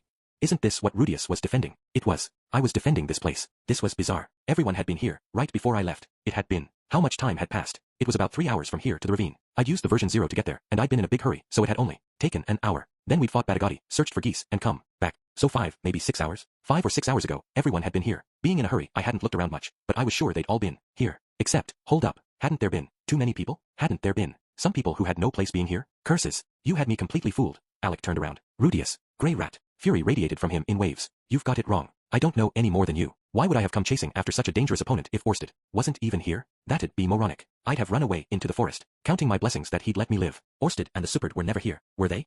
No, the supered were. You saw Rudyard before, didn't you? Getting the feeling he might attack at any moment, I backed away. I had no idea what was going on now. Maybe this was all a bad dream. Maybe the Abyssal King had survived or something, and everything since we defeated Batagati had been a dream. I was going to let you live. No longer. If you are so desperate to fight me to the last, I shall grant your wish. Crap. What's going on? I had to run. I had no reason to fight. I had to run. I was about to turn around. Then, ice ran down my spine. My feet stopped moving. Had Alec done something? No, that wasn't it. He was rooted to the spot too.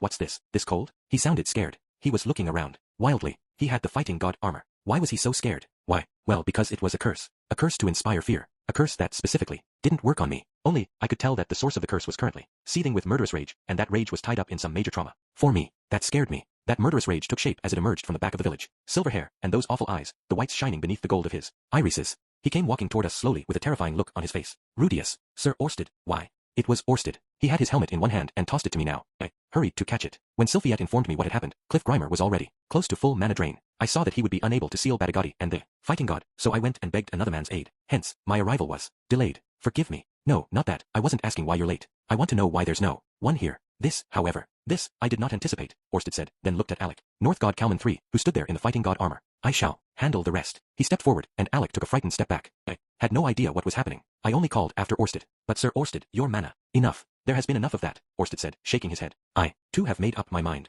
Made up your mind? About what? He looked at me. His mouth quirked in the thinnest shadow of a smile, then set with almost imperceptible determination. With the most terrifying face in the world, he said, I wish to see for myself what it is like to fight alongside trusted friends. I hadn't quite followed the beginning and end of the conversation, but for some reason his words struck me. I understood he'd resolved himself to this battle. Okay, I said at last. Then I'll leave you to deal with the rest. I stepped back. There was nothing more for me to say. I was supposed to be thinking that I couldn't allow Orsted to fight, and yet I could feel a little smile tugging at my mouth. I'd misjudged a little. Not one thing in particular, exactly. It was just that Orsted had let me in more than I'd thought. He thought of me as his ally on an emotional level, not just in his calculations. He wanted to fight alongside his friends, not allies, friends. From now on, he would not be alone, but with me. He wouldn't use me, but rather stand at my side. Now I knew we couldn't lose. I thought I'd failed to achieve a goal, but I'd won something else. Now then, North God Kalman III, Alexander Rybak. So, it's you. Your dragon god Orsted. When Orsted called his name, Alec raised the King Dragon Blade Kajagut. He was wielding both the fighting god armor and the King Dragon Blade. They made for a devastatingly powerful combo. He wouldn't consider tossing just one of them to the side, would he? Was there anything I could do here? Perfect. Orsted, it seemed, thought differently. As Alec raised his blade, a smile of confidence flashed across his face. That smile was terrifying enough to turn everything around it to ice. With both the fighting god armor and the King Dragon Blade, there'll be no excuses when you lose, will there? You. Alec was out for blood now. Do you mock me? I do not. Orsted put his hands together and then slowly drew them apart. Something emerged from the palm of his left hand. It was a sword, and when I saw it, my knees began to knock together. I'd only seen that sword once before. Orsted had only called it the Dragon Blade. All I knew was that it consumed a massive volume of mana. My sole desire is to beat you down utterly and to break you. He held the sword out, pointing it at Alec's eyes. Alec's fury rose to the surface, the air crackling with his wish to see Orsted dead. He raised the King Dragon Blade. Try it then, he shouted. Dragon God Orsted faced off against North God Alexander in the fighting god armor. The true and actual final battle had begun. About 10 minutes later, around a quarter of the forest around the ravine of the earthworm was gone. Amid the now scorched and barren wasteland, scattered with mounds of splintered trees, there knelt a boy missing both his arms, a sword pressed into his throat. The boy looked up at its wielder in blank shock. A man with silver hair and distinctive eyes stared back. He didn't have a scratch on him. Looking at him standing there unscathed, you'd think there hadn't been a battle at all. The only clue was a spattering of dirt on his clothing. Choose. Become my follower or die.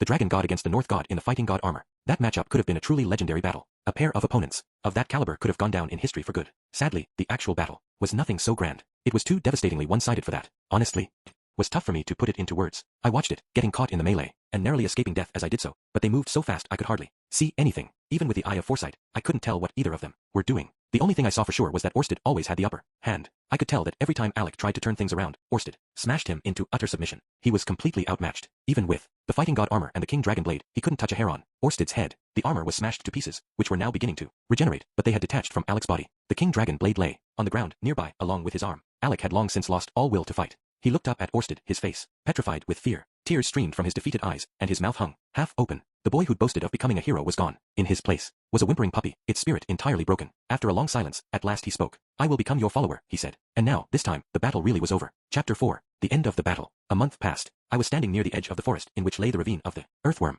Around me stood simply constructed wooden houses. In a clearing, where the trees had been cut down, a jumble of people walked this way and that. There were supered, human carpenters and laborers hired from the Bihyrule Kingdom, woodcutters, and the Rukwag mercenaries. "Hey, big bro, could I get you to clear a few trees over on the eastern side of the forest?" Naturally, Aisha was there too. She strode about the village and issued instructions to everyone. After getting her orders, the mercenaries were then under the command of Linnea and Priscina. Watching this, you'd be hard-pressed to say who the real company leader was. Yeah, no problem. I was working alongside them to rebuild the supered village. I cleared trees with magic. Then, I used earth magic to build foundations. 4 houses and a road from the village to the earthworm ravine. There was lots to be done. I'm sure you're burning to know why Aisha and the Rukwag mercenary band were wandering around here, and why, when Alec showed up, no one was to be found except Orsted. I guess I'd better explain. It's a short story. It was all Aisha's scheme. Okay, well, scheme sounds like she was getting up to mischief, so let's call it work. It was all Aisha's work. When the teleportation circles and communication tablets stopped working, she and the mercenary company had been thrown into chaos. With their lines of contact with far-off nations cut off, unease, then panic set in. Not for Aisha, though. She stayed calm and coolly assessed the situation. They were close to the border. If the fighting had already begun, they wouldn't get there in time, and there wouldn't be much they could do. She concluded that, as there was a strong possibility that geese might flee the scene, they would work on getting the teleportation circles running again. In other words, restoring infrastructure. The trouble was that, in addition to the teleportation circles, all the magic circles back at the office that corresponded to the spare magic circles she had on her had been destroyed. There was nothing she could do. I'd have given up. There, in her shoes. I mean, I did give up. But see, Aisha had a brainwave. Her genius brain remembered that a certain individual had a secret technique. This technique allowed one to draw a new magic circle corresponding to a teleportation circle whose pair had been destroyed, and thereby travel to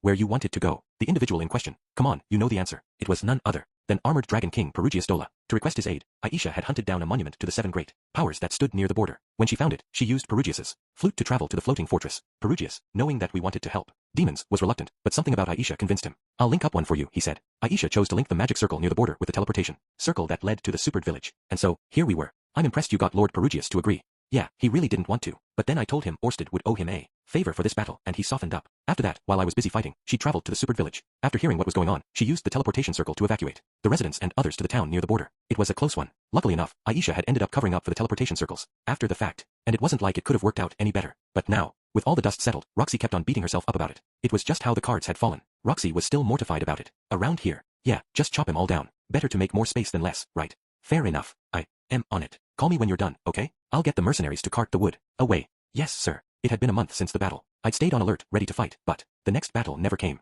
There wouldn't be another one. So, I'd had Roxy, Sylphie, Zenoba, and everyone else head back to Sharia. Eris was also kind enough to accompany their party under the title of bodyguard. The magic circle for summoning the version 0 and the one used in the evacuation had both been destroyed in Orsted's battle with Alec, so I'd asked Perugius to send a decent portion of the party back again. Those who returned would work on rebuilding the office and restoring the communication tablets and teleportation circles. Apparently, nothing had happened in Sharia. Even the elf girl was safe and sound. The worst of the damage was that the weapons and armor kept under the office were buried, along with the detailed documents Orsted had written out every day. The evacuated supered villagers connected back up with the magic circle in the second city of Irelil and returned from near the border. After that, the Bihyrule Kingdom officially welcomed the supered. The kingdom was happy to accept them as citizens. It probably helped that, after losing the third city and the ogre god, they weren't in a position to say no. They did set one condition, which was that to facilitate taking the supered into the country, a minimum of 3 supered be sent from the village to serve the kingdom. This was how it had been when establishing peace with the ogres. Reportedly, those 3 envoys had been chosen and were now working toward restoring the village. If the restoration continued without any problems, the supered would have a home in the Bihyrule Kingdom before long. We had defeated the disciples and made the supered, the ogres, and the Bihyrule Kingdom our allies. We'd won. But could this really be called victory? Master Rudius. Oh, Sandor. While I was cutting down trees, lost in my thoughts, Sandor appeared behind me. He wasn't alone, either. Ghislaine, Isolde, and Doga were with him. Sandor had come back around 10 days after the battle ended. Not only had the fighting god dealt him a mortal wound, he'd also been thrown into the ocean. He somehow managed to drift to Ogre Island, where he took some time to recover. It was impressive that he'd taken on the fighting god and made it back alive. Only, when I saw him again, he looked uncomfortable. I guess, maybe, when you went by the name of North God Kalman, losing in and of itself was an embarrassment. Or wait, maybe it had nothing to do with that, and he was embarrassed because he'd been acting like such a big shot all the time. Hey, what do you need? Oh, nothing. We're planning on returning to Azura soon, you see. So we came to say our farewells. Ah, right. Their work here was over. They were aerial subjects at the end of the day, so if there was no fighting to be done, they had to go home. Sandor, thank you, I said. We'd never have made it this far if not for you. Please, it's Queen Ariel you owe your thanks to. Sure thing. Please tell Her Majesty to let me know right away if she ever runs into trouble. Tell her I won't hesitate to help. Very well. Sandor, Doga, Ghislaine, and Isolde. Each of them was at least a king tier sword fighter. I couldn't thank Ariel enough for sending me such a powerful lineup. Thank you too, Ghislaine. Don't thank me. By the way, I'm thinking I'll come pay a visit to the grave. Understood. I'll be waiting. Ghislaine left it at that. And you, Doga, I'd have died after falling into the ravine if you hadn't been there, so thank you.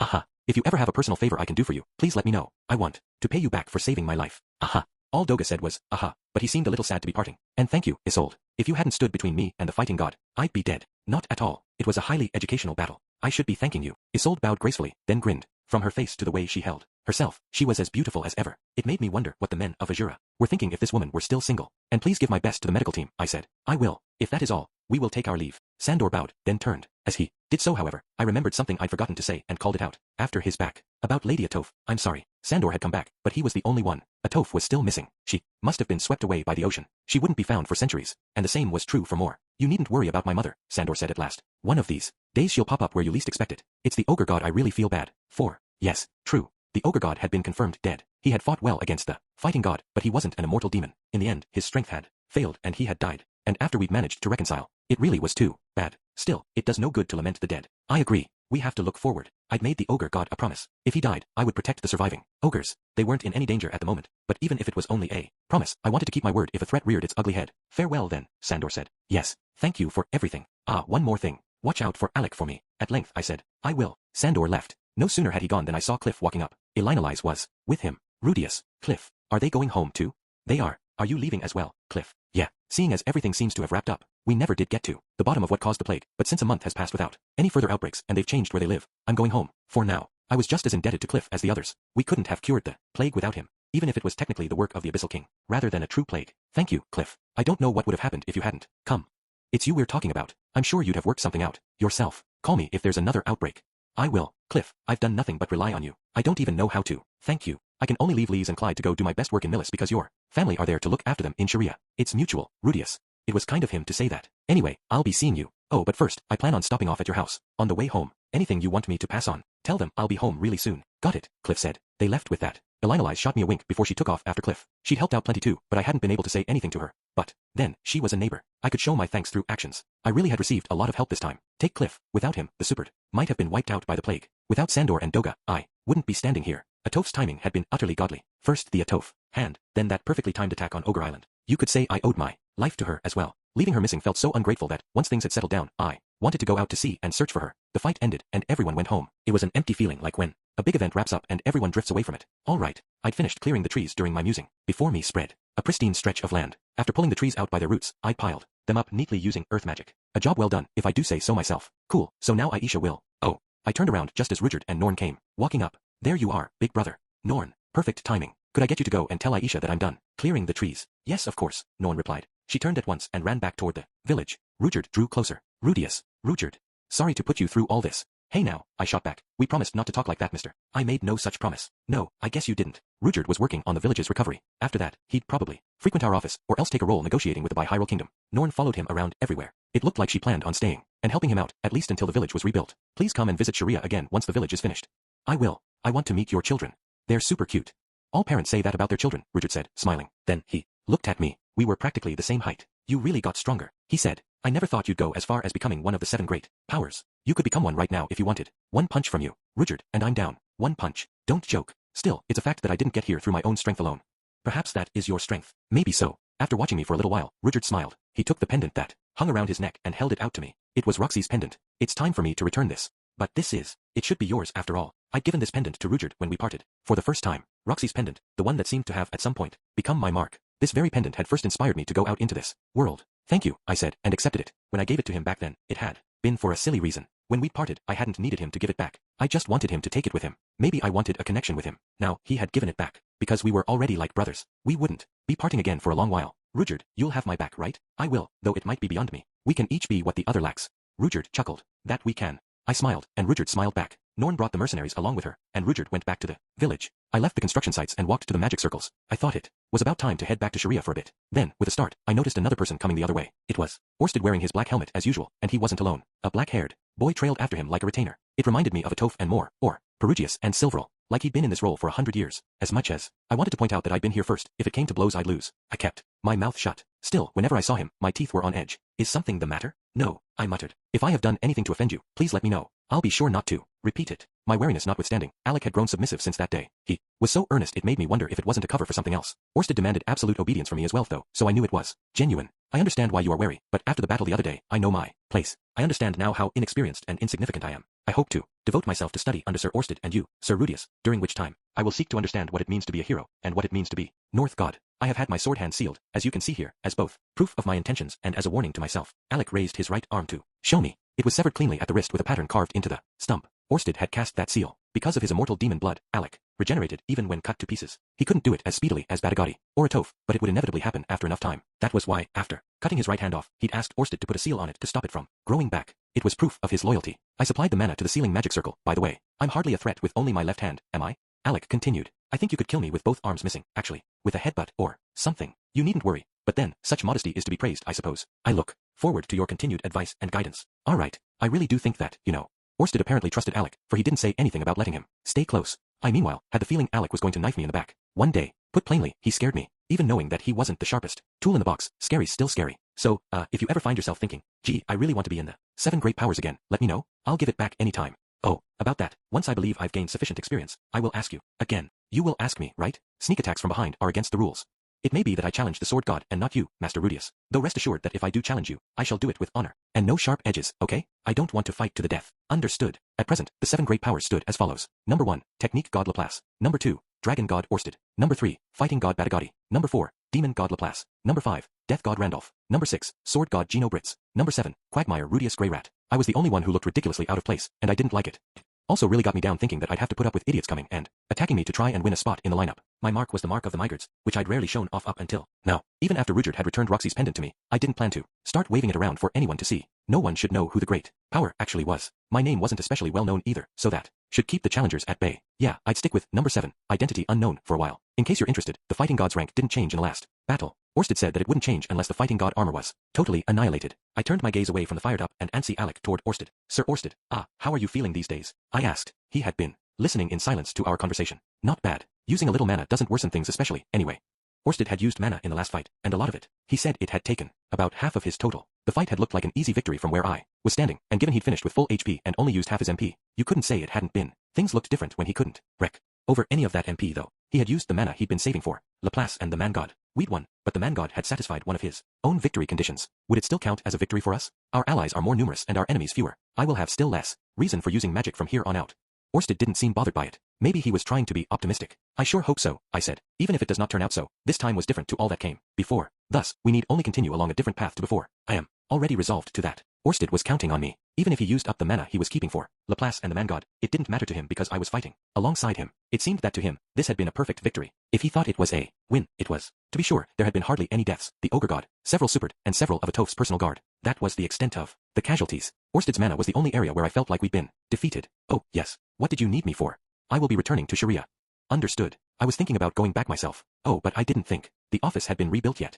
No matter. There will be somewhere I can sleep. The basement with the teleportation circles had been dug out to a bare minimum with earth magic, but with the restoration work continuing, it would need to be expanded. I also had to come up with a countermeasure to stop something like the ogre god's destructive rampage from happening to it again. Admittedly, I was fresh out of good ideas on that score. It might be better to not have magic circles for any nations outside the principal ones. It was shocking that I'd never considered the possibility of an enemy using them to break in before. But first, I will go and see him one last time. Oh, him. I'll accompany you, I said. That night, Orsted and I went to the ravine of the earthworm, to the bottom of the ravine. We went down the level path surrounded by blue mushrooms and lichen, to a little hole carved so it was concealed in the wall. It was about a meter tall. Due to its slight curvature, it looked from the outside like it ran straight into a dead end. If you followed it 10 meters or so down, it let out into a large cavern. In the cavern was a vast, glowing magic circle with a sword at its center. Maybe vast was overstating it. It was 5 meters in radius at most. Within it lay a reclining man. So, you have come. It was fighting god Badagati. His body had been split into 5 pieces, each of which was sealed in a different location in the ravine. His main body was here. This barrier couldn't be broken unless the other 4 seals were broken first.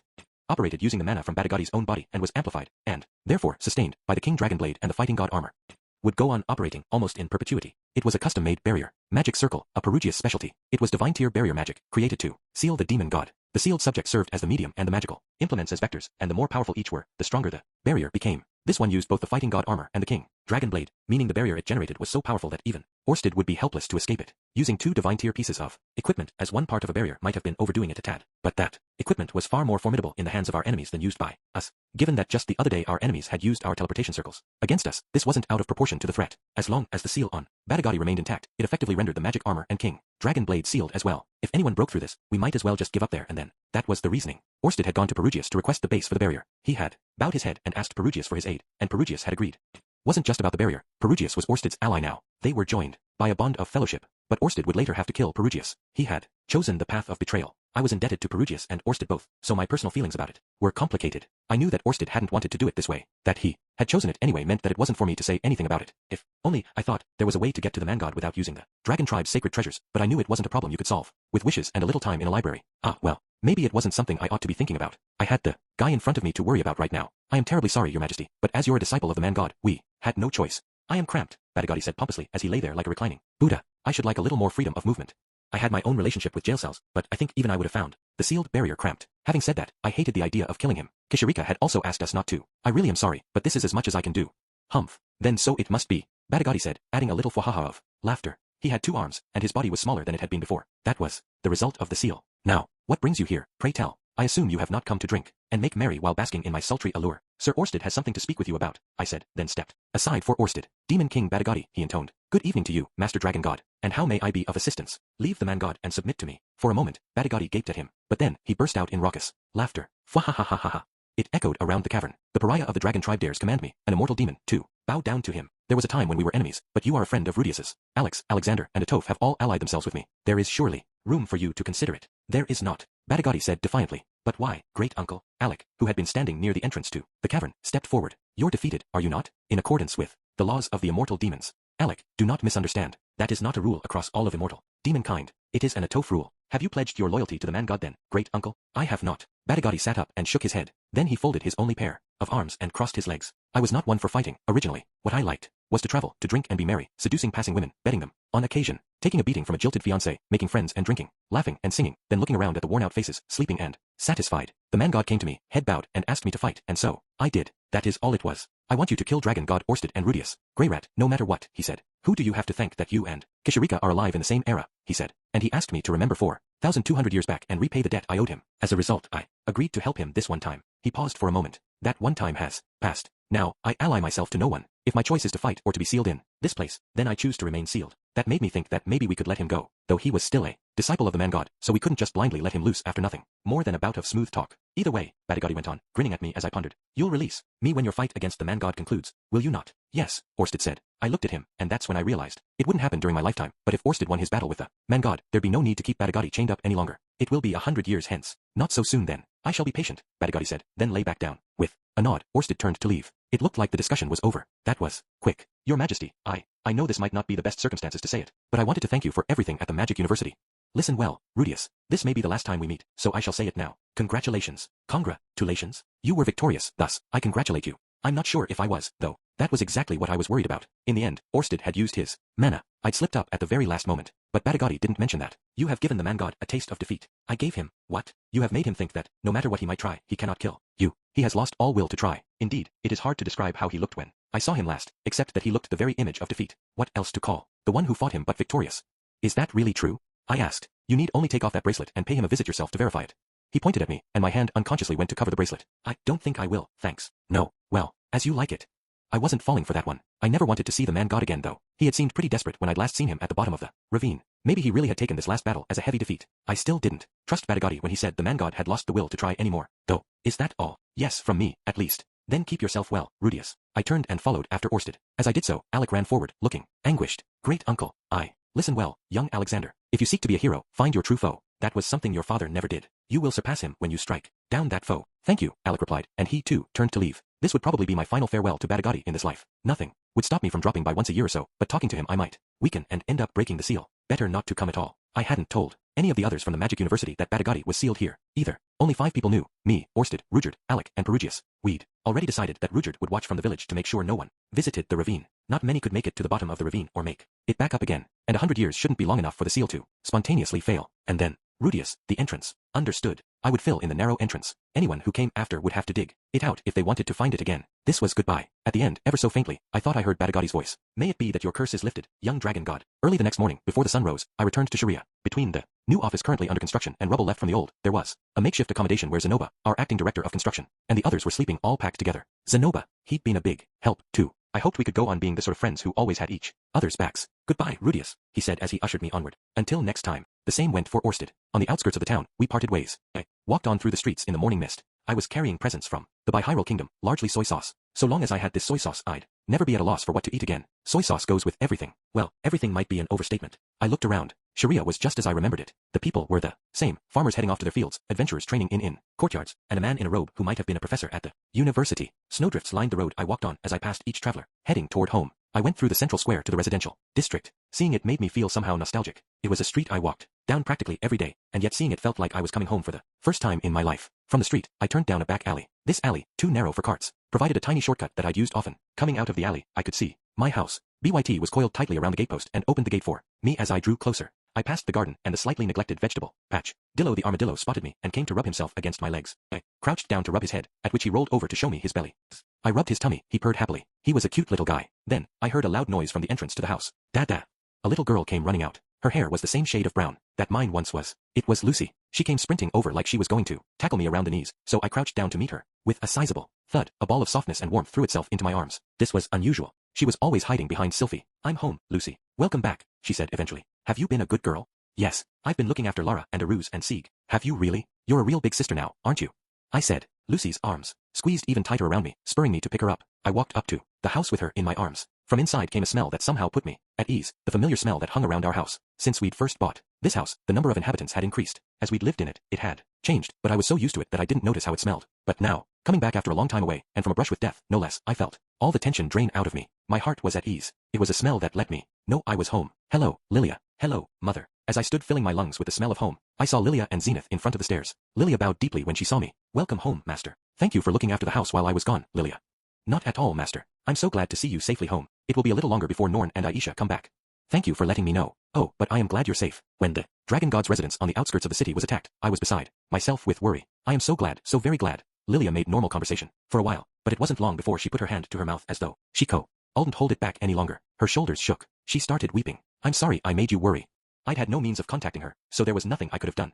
Did make sense that, after the company I was working for was crushed by a rival, she would have been beside herself, and in truth, things could easily have turned out as she'd feared, and not only for me, any of the others might have failed to come back from that fight. I had done everything I could to ensure everyone did come home, but it was a miracle that none of the people I cared most about had died. On the other hand, I couldn't honestly say that I could stop anything like this from happening again. There shouldn't be another big battle like this one for a while, so please, don't worry anymore. That's good, Lilia said. I'm so very sorry you had to see me go to pieces like this. I realized that Zenith was rubbing Lilia's back. Had I made Zenith worry too? She seemed to have lost her negative emotions, but I thought she'd at least worry about me. She was that sort of person. Anyway, I'm home, I said. I took a step into the house. It finally felt real that my long battle with geese was over. We were done fighting. I only really came to appreciate that a day later. I was still as antsy as ever. The battle with geese was over, which was to say, the contract I'd made with myself was over, too. Look, you know what that meant. The battle had gone on for so long that this way of life had started to feel natural to me, but early that morning, my little guy had started reasserting himself. Talk about an insistent reminder. My name was Rudius Greyrat, son of Paul Greyrat, which meant treachery. From below my belt was part of my DNA. I put Rudius Jr. through a long period of hardship and endurance.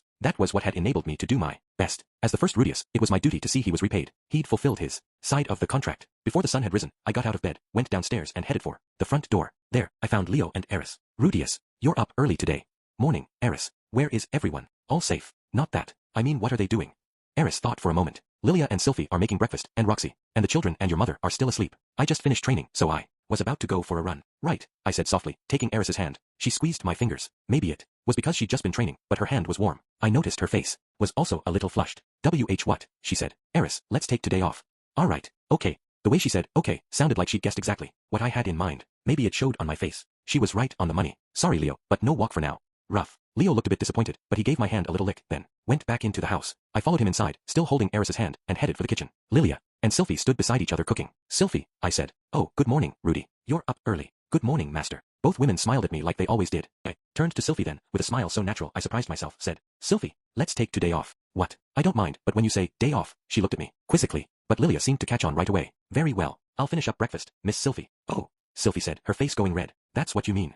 She smiled shyly, then took the hand Eris wasn't holding. Maybe it was because she'd wet her hands while cooking, but her fingers were a little cold. When you said it, Rudy, the look on your face was so normal that I didn't realize. Did you see it straight away, Eris? I just sort of knew. As the other two chatted, I turned to Lilia. Lilia, please watch the children until lunchtime. Oh, and let's all go out to eat tonight. Very well, master. She smiled like she'd seen right through my plans, though she also seemed a little embarrassed. Well, it was a bit late for that. Holding hands with Sylphie and Eris, we headed for the children's bedroom. I quietly opened the door and peeked inside. The 4 kids were sound asleep. Lucy, Lara, Aruz, and Sieg. Leo was curled up in a corner of the room, watching over them. In the battle, I'd worried so much about my family. Despite my fears, all was peaceful here, unless some battle had taken place at the house, unbeknownst to me, and Leo had protected them. Anyway, after checking that the children were all well, I softly shut the door again. Then, we went upstairs to Roxy's room. In the interests of good manners, I knocked. There was a pause for a few seconds, then, yes. I opened the door and saw Roxy, her eyes bleary with sleep. Her hair was rumpled and there were drool marks around her mouth. Her nightgown hung open at the front so that I could almost see inside. Very sexy. Oh, Rudy, good morning. It's so early. Did something? Good morning, Roxy. I thought we'd take a day off. What do you think? Roxy stared blankly at me, then she seemed to work out what day off meant. Toying with her sleep-tousled bangs, her cheeks turning pink, she said, well, I don't mind, but I followed her gaze to one of the 2 women holding my hands. Did Eris agree to this?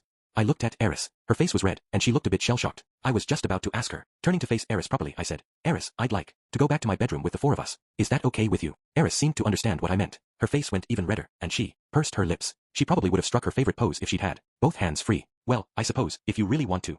Sorry, Eris. I just wanted to treat myself a little today, and bid farewell to Rudius the celibate. Thank you, I said. I didn't just say it because Eris had given her permission. I was thanking all 3 of them for everything they'd done to support me up to this moment. I was so thankful I hadn't lost any of them. Geese and Badagati had both said it was over now, that the man god wouldn't bother me anymore. I didn't believe a word of it. The man god would be my enemy for as long as I lived. But today, I'd relax and do absolutely nothing. Not a thing. Rest. Get my strength back for tomorrow, and spend a day in peace, to remind myself that I could still laugh, and, nah, I'm messing with you. I was gonna get laid. From today on, I was Rudius the Free. Felt good. With that, we headed for the bedroom. Story 1. The Final Dream. The place I found myself was all white. The same white place as always. I could count the number of times I'd been here since being reincarnated in this world, on my fingers, but every time, without fail, it was still the same white, empty place I kept coming back to. When I came here, I always looked as I had in my past life, with a potbelly and rolls of flab. My body felt heavy and powerless. Strangely enough, it didn't disgust me anymore. I didn't feel frustration welling up in the depths of my chest. Being like this didn't seem so bad. Maybe that was because I hadn't been back here for such a long time. Unless, wait, what? That was weird. Sure, it had been a long time, but I didn't remember taking my bracelet off.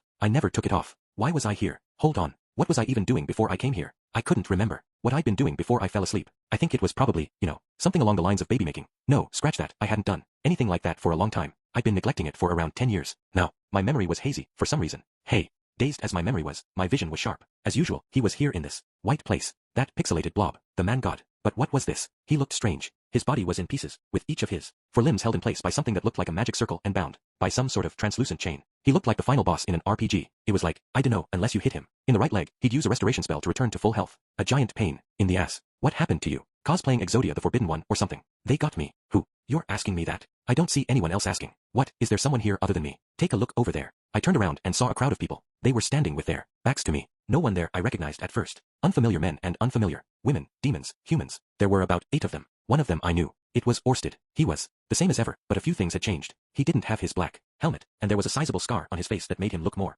fearsome than ever. Yet the people around him were all smiling at him. Orsted's face was as terrifying as it had ever been, but there was a slight softness to his expression. I couldn't make out what they were talking about, but I could see the trust between them. The one speaking was a boy. He looked 17 or 18 years old, with short hair and the kind of good looks that made me think he'd be good at sports. A normie sort of face, and Asian, going off his features. He had a nice smile. I guess Orsted's curse didn't affect him. As I was watching the boy, a woman in the group stood up, sitting. She'd been hidden by the others. Really, she was more a girl than a woman. She had blue hair and at her side was a giant white wolf. Ah, I'd seen her somewhere before. She looked like Roxy, but not Roxy. She was definitely a Migard, but I'd never mistake someone else for Roxy. So, who was she? Could she be Lara? Just then, the girl turned and waved at me. It couldn't be at me. She had to be waving at the man god. A man near her said something to her, probably asking what she was doing. She said something in reply, and he looked my way in surprise. He looked Asian, too. There weren't many people in this world with that sort of face. He could have been Japanese. I'd have put him in his 20s, no older than 30. He turned to me and bowed, a Japanese gesture. Maybe he was Japanese? Then, the whole group turned my way. I saw faces both young and old. What I'd first thought was 8 people was actually a much larger group, but they were hazy, making them hard to see. The only face I recognized was Orsted's. But was that Eris? A sword fighter with braided red hair was looking this way. No, she didn't quite look like how I remembered Eris, though. They all looked our way and made gestures of gratitude. Were they thanking the man god? Probably not. Their manner wasn't quite right for that. Who, then? As I watched, wondering, they all stepped onto a magic circle drawn by Lara, and disappeared somewhere. Just like that, they were all gone. The magic circle. remained, glowing pale blue, but after a while, the glow faded and the magic circle itself disappeared. Everything was gone. That lot ganged up on me and went to town. Then they cut me up like this, and sealed me here. Said if I died, the last remaining human world might be destroyed. Would it be destroyed? How should I know? It's not like I've died before. Right, fair point. No one knows what happens when they die. So, are you happy now? With what? This is the ending you wanted. Me, living here alone with all my powers sealed away. I'm living only to keep the world in existence. I can't see it anymore. I can't speak to anyone. I'll just go on staring into this empty, white void. I dunno. It's hard to say if that makes me happy or not. My goal was never to do anything to you. I just wanted a happy life with Sylphie, Roxy, and Eris. Go to work, earn a living, come home to eat dinner with my family, do some sweet baby making at night. A happy life like that. A normal life. The happiest life I could possibly imagine. Your happiness is my misery. Yeah, alright, I'm satisfied then. I mean, you look about as miserable as it's possible to be right now, so I must be happy. You can't seriously. You disgust me. I couldn't read the man god's expression, but his voice wasn't hateful. It was simply full of sadness. He sounded like he might cry. I hate you. Okay, well, I lost consciousness. When I awoke, I was in bed. It was a truly massive bed, big enough that 3 people could have slept comfortably in it, and it was soft. My back was a little damp, which I didn't love, but it was pleasant otherwise. There was no one sleeping beside me. I could move my eyes and my neck, but not so much my body. It was like the blanket was too heavy. I moved just my eyes to look away from the bed and saw a girl with red hair sitting there. She had single fold eyelids and a determined line to her chin, the spitting image of Eris, although she wore her hair in an unassuming braid and was far smaller, both in terms of height and cup size. I expected that much. She looked about 5 years old. When her eyes met mine, she dropped what she was holding and leapt to her feet. The chair fell over with a crash and she looked like she might fall with it. Right away, I propped her up. How did I prop her up when my body wouldn't move? I couldn't tell you myself. She just put her hands out and caught herself in mid-air, then righted herself. No sooner had she planted her feet on the ground once more than she left the room. Mama, great-grandpa's awake. Listening to the patter of running feet, I looked at the item she'd been holding. It was a bracelet engraved with the dragon god's emblem. I didn't remember taking it off, but, yes, I suppose she must have taken it off while I was asleep. I reached for the bracelet, my arms trembling. It was so heavy. No, scratch that. It wasn't heavy. I was weak. My arm had grown so thin that I couldn't even pick up a bracelet. Just then, my eyes found the mirror in a corner of the room, and I saw an old man slumped in bed who looked like he might die at any moment. He had a white beard, white hair, and deep wrinkles. The shadow of death was visible in every line of his face. I remember now. I turned 74 this year. There was something odd about thinking that. Everything else, I couldn't really remember. It was like a fog hung over my memories. Had there been a room like this in my house? Rudy, a white-haired woman who looked about 40, came bursting into the room. A proper middle-aged lady. When our eyes met, she came straight to my side and gripped my hand that lay on top of the blankets. Sylphie. Yes, that's right, Rudy. It's Sylphiette, she told me gently. Do you know who I am? Yeah, I know you. What happened to me? Nothing happened. It's just, you were asleep for a long time. So I was just asleep. Right. I did feel sleepy. But why can't I move? Yes, well, yes. Sylphie didn't answer me. She just stroked my hand, sympathetically, like she was humoring a forgetful old man. Wait, you don't mean, am I senile? Is that why I have no memories? What? 74 shouldn't be old enough for that. But was I actually 74? Maybe I'd aged a lot more. Maybe I'd been senile for much longer. Just how long had I been in this bed for, anyway? I'm scared, I said. You're okay. I'm here with you. Sylphie squeezed my hand harder. Just that was enough to relieve some of my fear, but not all of it. In the next instant, a torrent of people poured into the room. I saw a red-headed child, a blue-haired child, a blonde child. Some of them were young, some middle-aged, some elderly, and they all came to stand around my bed. They looked like people I knew. Look, Rudy, everyone's here to see you. Yeah. For some reason, I couldn't remember a single one of their names. One of them I knew. The one who came in slowly behind everyone else, then shut the door behind her. It was a small girl with blue hair. She wore it in braids, just as she always had. Roxy. Rudy. When I said her name, she looked for a moment like she might cry, but she came straight to stand beside Sylphie, then gently stroked my head. Rudy. Thank you, Roxy. Then, the word slipping out of my mouth, I said, Master. Tears spilled from Roxy's eyes. She hastily wiped them away and tried to look cheerful, but her mouth only twisted, unable to form a full smile. A question struck me. What about Eris? Isn't she here? Usually, she'd have been rushing in first, but I saw no sign of her. Oh, Rudy. Eris already. She went on ahead. Went on where? She's waiting for you, Rudy. Oh, now I see. Was I there for her? Yes, don't worry. You cried for 3 days straight, but you got through it. That's right. It was hazy, but the memory was coming back to me. Eris had kept on training hard past 70, but then one day, after going for a run and doing her sword drills, she'd come home, fallen into bed, and that was it. She never got up again. By the time I realized, she was already dead. I'd cried, because I thought perhaps if I'd noticed sooner and used healing magic on her, maybe I could have made her better. I'd even forgotten that. That meant I couldn't have long either. Sorry, I mumbled. You're all here for me, but I don't know who's who. I know, don't worry. Let's see. From over there, we have our grandchildren. That's Lucy's son, Roland, see? And beside him, Sylphie went through, pointing at each of them and telling me their names. They were almost all my grandchildren and great-grandchildren. Where were my kids? That's right. They'd all left the nest and moved to live far away. And over there, with the red hair, the girl who looks just like Eris. That's Arusa's granddaughter, your great-granddaughter, Ferris. The girl who woke me up. The red-haired girl looked a little embarrassed, probably nervous that she'd get a scolding for trying to pinch my bracelet. I had the feeling I'd seen her somewhere before. Right. She'd been in my dream about the man god. I was pretty sure she'd been in that group of people. Yeah, that was it. It had been her, for sure. She'd been a good deal older than she was now, but I knew it was her. Come here, I said, and she obeyed, tears prickling her eyes. Did you take this off my arm? I pointed at the bracelet. Tears began to pour. down her cheeks. I guess now that she knew getting in trouble was inevitable, she was trying to cry her way out of it. I'm sorry, she said. It's just so pretty. Is it now? Well, then, you keep it. She gaped at me. Really? In return, you're not to take people's things without asking ever again. I promise. Good girl. I reached out slowly and patted her head. She might get scolded later, but well, it wouldn't be my fault if she turned out spoiled. They all look healthy. Yeah, they are. That put me at ease. Everyone had to be doing well if I had this many grandchildren and great-grandchildren. Glad to hear it. All that work was worth it. As my strength faded, my hand slid from Ferris's head. There was murmuring around me. Relax. I'm not going to snuff it quite yet. I plan on staying a bedridden old man for a while yet. Someone came into the room. He was tall, with silver hair and a scowl on his face. Rudius, he said. Sir Orsted. The moment he appeared, the mood of the room changed. Was it tension? Fear? But no, it was more relaxed. It was reassurance and trust. You don't need to wear the helmet? No. Your grandchildren cry when I put it on. Laughter broke out around him, along with calls of, I won't cry anymore, and, man, I really bawled back. Then, people don't fear your face anymore? No, the curse remains. Only your children and grandchildren are unaffected. Orsted's expression was much softer than it had been when I'd first met him. He was still scowling, but I suppose you could say he was relaxed. Actually, Sir Orsted, that reminds me, I said. What is it? Just before, when Ferris took the bracelet from me, I dreamed of the man god. There was a pause. Are you a disciple now? Well, I don't know about that. It might have just been an ordinary dream, I said. If I had become a disciple, what would you do? Would you kill me like you did all the others? Naturally. I do not suffer traitors, Orsted said, dead serious. Despite that, I immediately picked up that he was joking. Everyone around him laughed, for one thing, and I didn't feel any hostility coming off him. It felt like poor taste to say that sort of thing in front of a bedridden old man on death's door. But maybe it was one of those surefire lines that always got a laugh. In the dream, you defeated the man god. He was bound with magic. A good dream, then. Yeah, really good. Could that dream have shown future events? It felt real, but then, dreams always did. I hope you'll do your best to make it come true, I said. Orsted gave a solemn nod. As you'd expect, after 50 years of knowing him, I could read his expressions incredibly accurately. You lived well. May you rest in peace. Haha, it's a bit early for resting. I wanted to stay awake a bit longer. I felt okay. While I couldn't really move, the sunlight on me was warm and pleasant. I'll stay a little longer. Just a little longer. It wasn't like there was anything I really wanted to do. I just wanted to look at all the faces around me for a little longer. That was all. I suppose you could say I was a little sad to be leaving them. I just wanted another hour or two with them. Even another 10 minutes would be enough. I didn't have anything I needed to say. I didn't have any lingering regrets. Right now just felt nice in a small way. That was all. Just a little. My eyelids began to close, drooping down little by little. The last thing I saw was the girl who looked just like Eris and Sylphie and Roxy's faces. Then my eyes closed, and just like that, I was gone. Story 2. 34 years old. I woke up. I had the feeling I'd had a strange dream, like a happy dream. Sylphie and Roxy were there. Eris wasn't, but there was a child who looked just like her. The dream was hazy, but I remembered it perfectly. In the dream, I died. Somehow, I knew that I'd never wake up again after that dream, but I didn't feel bad. It was actually my second time dying, and it was far better than the first. I realized a girl was holding my hand and standing stock still. She had blue hair tied back in a single ponytail. She held my hand in her right and a bracelet in her left, and had a look on her face like a deer in headlights. I'm sorry, she said suddenly. She must have been taught to apologize when she did something wrong. Did you want it? No. My big sister said there was a super amazing crest hidden under your bracelet, Dad. Did she now? There was no hidden crest. I wasn't the chosen one, after all. But looking past the girl holding the bracelet, I saw a brush resting on the bedside table. That definitely hadn't been there before I fell asleep. Were you going to draw it? I'm sorry. She was driven enough to try and turn a lie into reality. Should I praise her, or scold her? Okay, no, this was a scolding situation. It's a father's responsibility to educate his daughter, so, yeah. Laura, you mustn't tell lies. Go say sorry to your sister. Okay.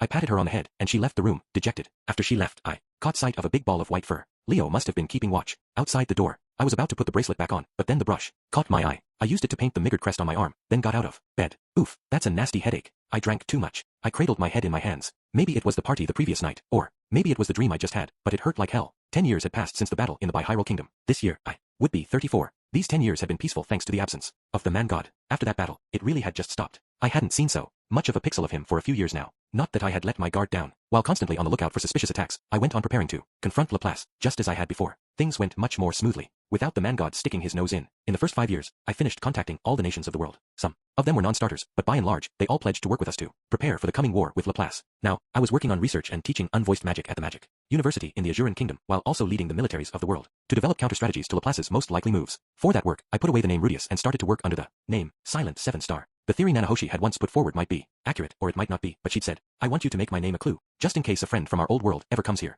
I took her words to heart and spread her name around. I was also giving her quite a reputation, but so what? No harm, no foul. For the time being, awareness was the priority, and a person from another world would surely understand the meaning behind what I tried to do in her name. Lately, I've been researching possible ways to improve Orsted's mana recovery rate. I'd managed to create a potion that restored mana, but for some reason it didn't work on Orsted. Possibly human mana and dragon mana were different? It might have been something else. I was going to press on with the research a little longer, but I couldn't shake the feeling I was going down a dead end. The potion had been a smash hit in its own way, so it hadn't been entirely for nothing. There were lots of other things I still needed to do. Besides, I couldn't rest yet. My children had grown up. Lucy was 17, Lara was 15, and Aruz was 13. Sieg was 11, I think. They were all thriving. We'd also had 2 more children, Lily Greyrat with Roxy and Christina Greyrat with Eris, both girls. With 6 children, we were a big family. When Lucy turned 7 we had a family meeting to roughly decide our education policy for her. Things like sending her to the Magic University from the age of 7, then scheduling her coming of age ceremony for after graduation, and then having her attend the National University in Azura for 3 years. My personal philosophy was that it was better not to drive your children too hard. Still, I thought we ought to decide where they'd be educated and provide some guideposts for the path they ought to take. It was Ariel's express wish that I send my children to the Azuran National University. I owed her a massive debt. If she'd said, give one to me as a husband so that we can be joined as blood relatives, I would have refused. But a little thing like asking me to send my kids to her university? I could hardly refuse that. I wanted to gradually pay down my debt to her. Ariel, by the by, had a baby of her own after the Bihyrule Kingdom battle. She hadn't married the father so as not to give him too much power. Apparently, she kept a sizable harem of men. Ariel had 5 children now, but it wasn't clear who had fathered 4 of them, or so Luke had told me, pale-faced and cradling his head in his hands. At the time, I'd wondered how he'd worked out who one of them was. Now that I think of it, it's possible he himself was the one he knew about. Ariel was reportedly scheming to pair up one of my children with one of those 5. I didn't much like the idea of my children being used as political pawns, but once they were of age, if they were both okay with a match, I'd permit it. My children were still young, but I knew that with each passing year, they'd grow up. Lucy in particular was already a proper adult with a mind of her own. Not that the grown-ups around her had matured all that much. I honestly couldn't tell if I'd changed. Whenever I thought I'd improved some bad trait, another one would crop up. Sometimes the bad traits I'd fixed relapsed, too. Felt like I was just making the same mistakes over and over as the years ticked away. The only real visible sign of my growth was how my face aged with the passing years. I'd even gotten a few laugh lines. Sylphie told me, I like that about you as well, but it made me feel sort of guilty when she still looked young. You could tell she was aging, but the changes were slight considering we were the same age. That meant she'd be 34 this year, but she still looked around 20. Her skin glowed with youth, and even though she'd had 2 children, her butt was still tight, and she felt as good to hold as ever. The only thing was, on the inside, she totally turned into a mom, so she'd started to nag me a lot. Roxy never changed. She looked the same and acted pretty much the same too. She'd get mad if I told her that, but I meant it as praise. She was still my master, as always, so whenever I did something wrong she corrected me. Her clumsiness never lessened over the years, but she always picked herself up again. Failure is a wonderful teacher, as they say. Going by looks, Eris had changed the most. Like me, she looked her age. Only, maybe because she didn't skip a day of training, she looked way younger than me. She still had the skin of a woman in her late 20s. Having a second child seemed to have mellowed her out a bit, but she still pounced on me from time to time. She'd hardly changed at all on the inside, the opposite of Sylphie, but I did feel like she'd gotten less violent since she'd started teaching sword fighting to the kids. She'd learned to grin and bear it when her temper flared. She still punched me if I touched her butt or her breasts without permission, but that was only natural. Lil, IA and Zenith looked older. They were both still healthy, but Lilia, maybe, because her leg had always given her trouble, had started getting back pain and stiff shoulders. Healing magic would make it go away, but give it 3 months, and it would come back. A perfect cure seemed like it would be challenging to develop. Everyone else was aging well alongside us. Zenoba and Cliff were old dudes, now, both busy with their jobs and their families. They were there for one another when they got into binds. Norn and Aisha had both gotten married and moved out. Their partners were both a little complicated as people, but then I'd had a good talk with both of them and been convinced they were worthy, so it wasn't my place to comment on it now. I was really turning 34 years old. It was an age that had some significance for me. Around midday on that day, I went out. On the outskirts of town, on top of a small hill, there stood rows of rounded stones. It was a graveyard. Hello, I really appreciate all this. At the entrance, I said a word of thanks to the gravekeeper, as I always did. Over the past 10 years, the number of graves here had increased. People come into the world and leave it, but gravestones don't thin out much. In other graveyards, sometimes gravestones can be torn down when a whole family dies or something, but this graveyard was for nobles. Unless the line ended, the gravestones would remain, especially since the Renoa Kingdom and the magic city of Sharia were growing ever more powerful. As their might swelled, so did the number of nobles, and the number of gravestones soared with them. I stopped in front of one grave. On the rounded stone was written Paul Greyrat. It was much more worn than it had been when it was first built. Using the gear I'd brought, I tidied the area around the grave and polished the stone. After that, I put out some alcohol as an offering, then put my hands together. I hadn't come here for a long time. Long ago, anytime anything had happened I'd come to report it, but lately, my visits had grown less frequent. We still came once a year with the whole family, but that wasn't the same. Somehow, that annual visit, it seemed to me, was more of a custom than a visit. To see Paul, there wasn't enough gratitude in it. Hey, Dad, everyone's doing great. With this first announcement out of the way, I went on to give him a rundown of recent events. I did this every year, but just in case. I'll be 34 this year. 34 was the age I'd been when I died in my previous life. Without even thinking about it, I'd gotten that old. For some reason, it felt like getting to 34 had taken longer in this world than in the last one. Probably because I'd had more on my plate. That, and I'd traveled way more. But even though I'm turning 34, I had a dream where I die at 74. Where had that dream come from? Maybe it was just that, a dream. Or maybe the man god had been showing me my future, the man god sealed away, and me meeting my death in contentment. It had happened the moment that Lara slipped my bracelet off, so the man god could have intervened then. If that really was the future. If the dream had been shown to me by the man god, then maybe it had shown the fruits of all the work I'd put in up to now. We had won the battle of the Bihyrule Kingdom. It had really been the last battle. After that, the man god no longer had any way to defeat me and Orsted, and so he had given up. 10 years had gone by with no interference from him. There'd been nothing at all. It might be that he was skulking around in the shadows, but just like Geese and Badagati had said, I hadn't heard a peep out of him. Sometimes I even found myself forgetting what I was doing all this for. That means I can stop trying so hard, right? If the man god really had given up, if my work was really at an end, then I could cut back to about half the work I was doing now and live a more laid-back life. I could spend one whole day in every 3 or so on devoting myself to baby making with my wives, or teaching all sorts of things to my children. Quiet life like that didn't sound so bad. Just kidding, I said, laughing. What an idea. Even if the man god had given up on me, so what? It wasn't like I hated my job now. I wasn't suffering. I was getting things ready to lead Orsted to victory in the battle to come. It was a blast. Yeah, there were hard times and painful times besides, but never enough that I wanted to run away from it. There were things I had to take care of, tasks I wanted to do, new challenges to try. For all I knew, making me feel like everything was okay now was the man god's plot. I'm going to keep on giving it my all, Dad. I just keep on going as I always had. It had been a dream, I decided. A dream, born out of hope, showing me what I wanted to see. Please watch over me, I said, just like I said every time. Then, I put my hands together once more. The fact I existed had to mean there was a world after death. Only, that didn't necessarily mean Paul was here in this grave. He'd be off enjoying himself somewhere else. There might not be any reason at all to come here. I was okay with that. This was a ritual. From today, I was going to go on trying my best, and pledging that in front of Paul's grave mattered to me. Oh, and Geese. Geese's grave was next to Paul's. I laid an offering on it, then put my hands together. I wasn't sure what Geese thought about this, but then, it wasn't like the guy had wholeheartedly wanted to destroy me or anything. If you don't like how things worked out, you can tell me about it in 40 years, though I might live longer than that, or I might die sooner. I didn't want to gloss over Geese's death, but a lot of my feelings about the way his life ended had faded in the past 10 years. What I remembered now was his smile. He'd always been wearing that stupid grin and talking about jinxes. Imagining it now, I could only think of it as a good memory. No one I loved had died because of Geese. I had no reason to hold a grudge. Now that he was gone, I could at least visit his grave. Right, I'll be back soon, probably with the family, next time. I stood up. I wasn't going to change anything just because of a weird dream. I was going to do what I wanted to and what I had to. That was all. And with that, I set off back to the house where my family was waiting. Story 3. The World After Death. I found myself in a white room. Hey. Howdy. The pixelated asshole here was in good shape as usual. Just because he was sealed in here, of course, didn't mean he was moping. He was as pixelated as ever, so that stuff I saw 40 years back, that was future vision. Ha. You got it. The man god was the same as ever. But 40, even 50 years had passed since I saw him last. His same as ever qualities had long since faded into my distant memory. I did remember him being just as arrogant back when we first met as he was now, though. I thought if you saw that you might cut me a bit of slack.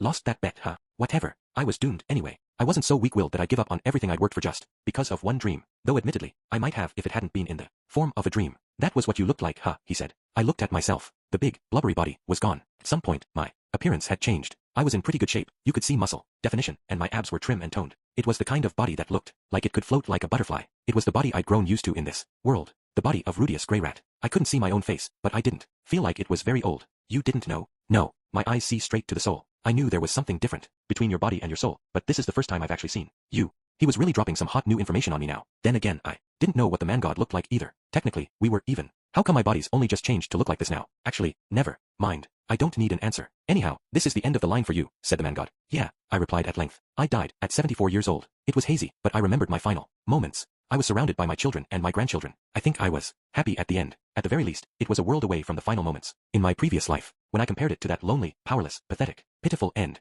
it'll make things easier for me with you out of the picture. That's so. While you were alive, everything I tried to do came to nothing. So I had to think. I took a leaf from your book, and ever so slowly, I've been building up my allies. You still haven't quit, huh? The man god's mood changed. Now he was angry. Obviously, he said. Would you give up if you knew that future was coming? Always alone, unable to do anything, see anything, and spending 10 or even 100,000 years like that. I know I couldn't live like that. How could I give up? Okay, fair enough. Can't imagine it turning into such an epic thing though. Still, I understood a little of what he felt. If you knew that something was going to happen to you, the sort of future that awaited you and that you'd regret it unless you acted now, you wouldn't be able to sit back and let it happen. Yeah, I guess you can't quit. What are you acting so ambivalent for? Think you've already won or something? You have a plan then? I do, and now I know that Orsted loops through these same 200 years. Also, you had too many descendants. I thought of a way to use that. Over the past 50 years, I've gotten everything ready. That's so. Is what I'm saying getting through to you? I'm going to turn everything you built against you, then spoil it. Once you're gone from this world, I'm going to use what you made to win, and there's nothing you can do about it because, in the end, you're dead. You can't do anything to stop your descendants from feuding and murdering each other. You can't come to me crying, please, stop this. You won't even be able to see it. While the man god's gleeful spiel went on, I scratched my face, then while I was at it, I scratched the back of my head too. Not because I was itchy, I just wasn't really sure how I was supposed to respond. You don't say. I said. What the hell? He yelled, stamping his foot up and down. Why the hell are you so smug? Probably because I'm dead, I said promptly. The man god didn't seem to know what to say to that. I closed my eyes and thought back on everything that had happened up until now. In this world, I'd done the things I wanted to do. I got married and I made friends. I had children and lots of grandchildren. I even excelled at my job. True, it troubled me to hear the man god talking about the future, and there were things I thought I ought to have done better. But somehow, mysteriously, I had no regrets. No, maybe I ought to say I had no unfinished business. I was worried and anxious, but I didn't feel the urge to do something about it. Hearing the man god talk now, I wasn't filled with the need to find some way to resurrect myself and save my children. If I had to guess, I'd say it's because I thought all of them, kids and grandkids, both, would work things out themselves from now on. Just as I'd done myself, I trusted the kids to apply themselves to whatever problems came at them and do their best to overcome them. I slowly walked towards the man god. He was far smaller than I'd thought.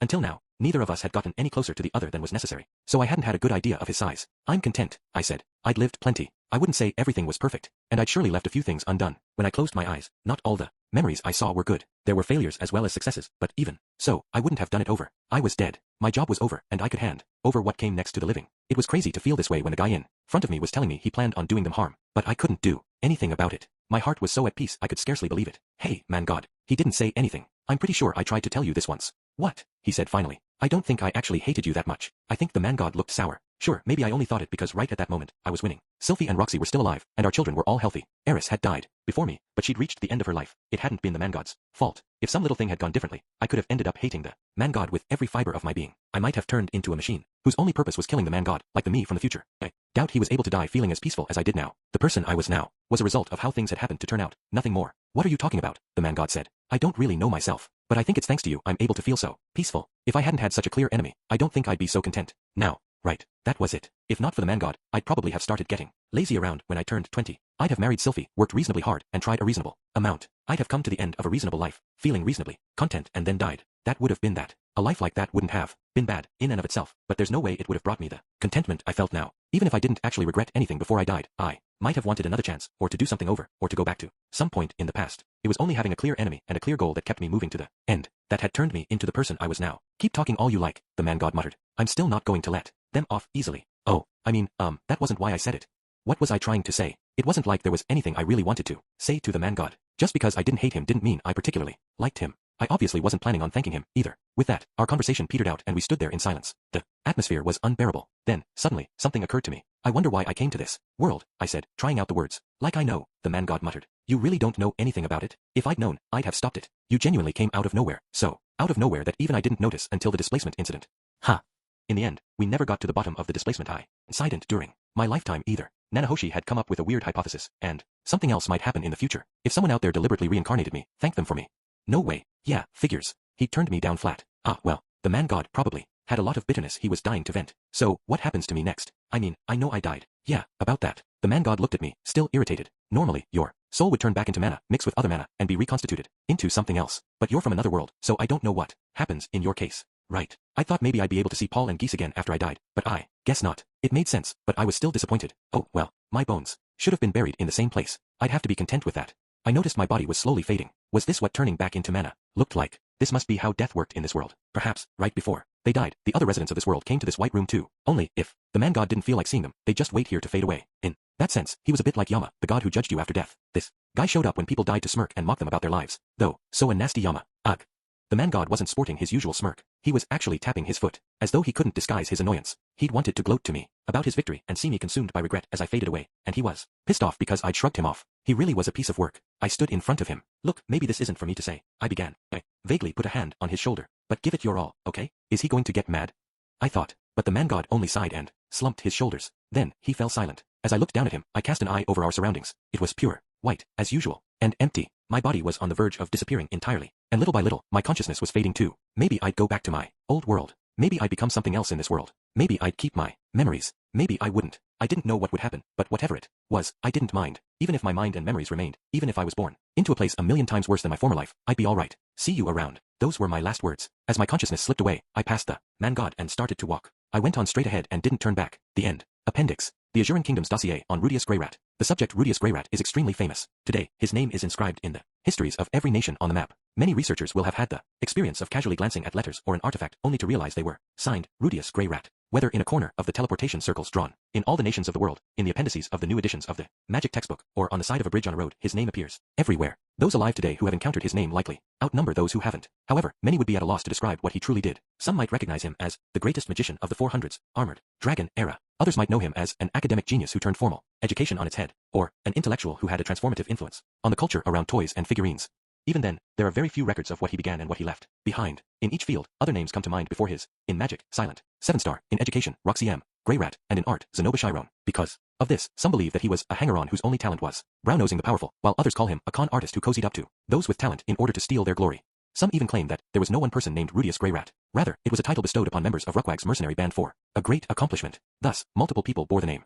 Theories abound about Rudius Greyrat, but one thing is certain, that whatever it was he achieved changed the world. As time goes on, that knowledge will fade into the dark corners of history without any one deed truly ascribed to him. To let this mystery fade would be to lose knowledge of historical importance. And so, it is my intention to create an entry in the archive, compiling the evidence of the life and existence of Rudius Greyrat. 485 Armored Dragon Era Head Archivist. Jed Bluewolf of the Royal Azuran Archive. Rudius Grey Rat. Summary. Rudius Grey Rat, 407 to 481 Armored Dragon Era, was a magician from the Kingdom of Renoa. In 430, he joined the ranks of the Seven Great Powers. He was one of the great magicians of the 400s, alongside Roxy M, Grey Rat, and Silent Seven Star. He also went by the aliases Quagmire, the Dragon Gods, Right Hand, the Magician King, the Great Magician, and the Silent Caster, among others. On the other hand, his cowardice in battle also led to him being given such names Spineless, Groveler, Yellowbelly, and the Frightened Rabbit. In his later years, his many epithets led to his title, Seven named Rudius, Life, Youth. Rudius Grey Rat was born in 407 in the village of Buena in Fit-Toa, Azura, the eldest son of the low-ranking Azuran knight Paul, 388 to 423, and the former adventurer-turned-healer Zenith, 390 to 459. The young Rudius is said to have used intermediate-level magic around the age of 3. His father, recognizing his son's potential, hired Roxy Magurdia, born 373, to tutor him. As a result of her Spartan education regimen, he became a Saint-tier water magician at the age of 5. Rudius would go on to display talent surpassing that of his teacher, but he would continue to hold her in high regard until his death. At the age of 7, the Boreas Grey Rats, the governors of Fit-Toa at the time, took notice of his talent and asked him to come to them as a tutor. There, he taught magic to Eris Boreas Grey Rat, later known as Mad Sword King Eris, while also taking up the creation of figurines using earth magic. Despite possessing talent that set him apart from other children, Rudius is said to have cried over missing his parents when they did not visit even on his 10th birthday, as one would expect from a child his age. In the displacement incident of 417, he and Eris were transported to the Bigoya region of the Demon Continent. It was there that he befriended Rudyard Superdia, at the time known and feared under the epithet Dead End.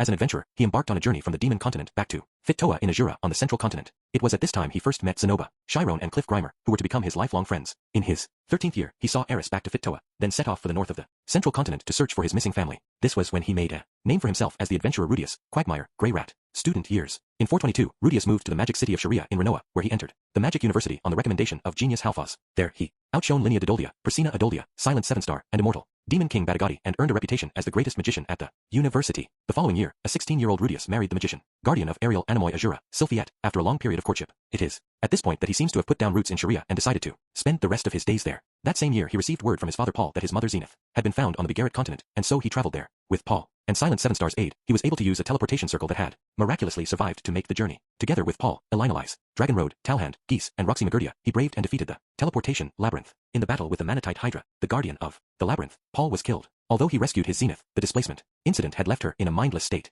Rudius was plunged into the depths of depression. It was his teacher, Roxy Magurdia, who saved him. This is how Rudius came to take her as his second wife. In 425, Rudius and Eris Boreas Grey Rat fought Dragon God Orsted in a forest on the outskirts of Sharia. The reason for the battle is unknown, but some theorize that Dragon God Orsted meant harm to Ariel Anemoy Azura, and Rudius was acting to protect her. After this battle, Eris Boreas Grey Rat became his third wife. In the same year, Rudius fought in the Azuran Civil War on the side of Ariel Anemoy Azura. He did battle with North Emperor Obear Corbett, North King Wisconsin Taa, and Water God Rida and defeated them, for which he was called the architect of Ariel Anemoy Azura's ascension to the throne. Rudius established Rukwag's mercenary band in the magic city of Sharia in 427. Though he took the role of chairman, he is believed to have delegated all actual running of the company to his younger sister Aisha. In his 20th year, he and Zenoba Chiron allied themselves with Pax Chiron to fight in the Chiron Kingdom's War of Defense. They engaged the enemy force from the north at Fort Karen. Rudius is said to have killed over 10,000 people in this battle. Following his graduation from the Magic University in 429, he journeyed to the holy country of Milis with Cliff Grimer. While there is no detailed account of that time, he is believed to have applied himself to deepening his friendship with the Blessed Child, as well as to appointing Cliff Grimer to a position of importance in the Milis Church. In 430, he fought alongside Dragon God Orsted in the Bihyrule Kingdom.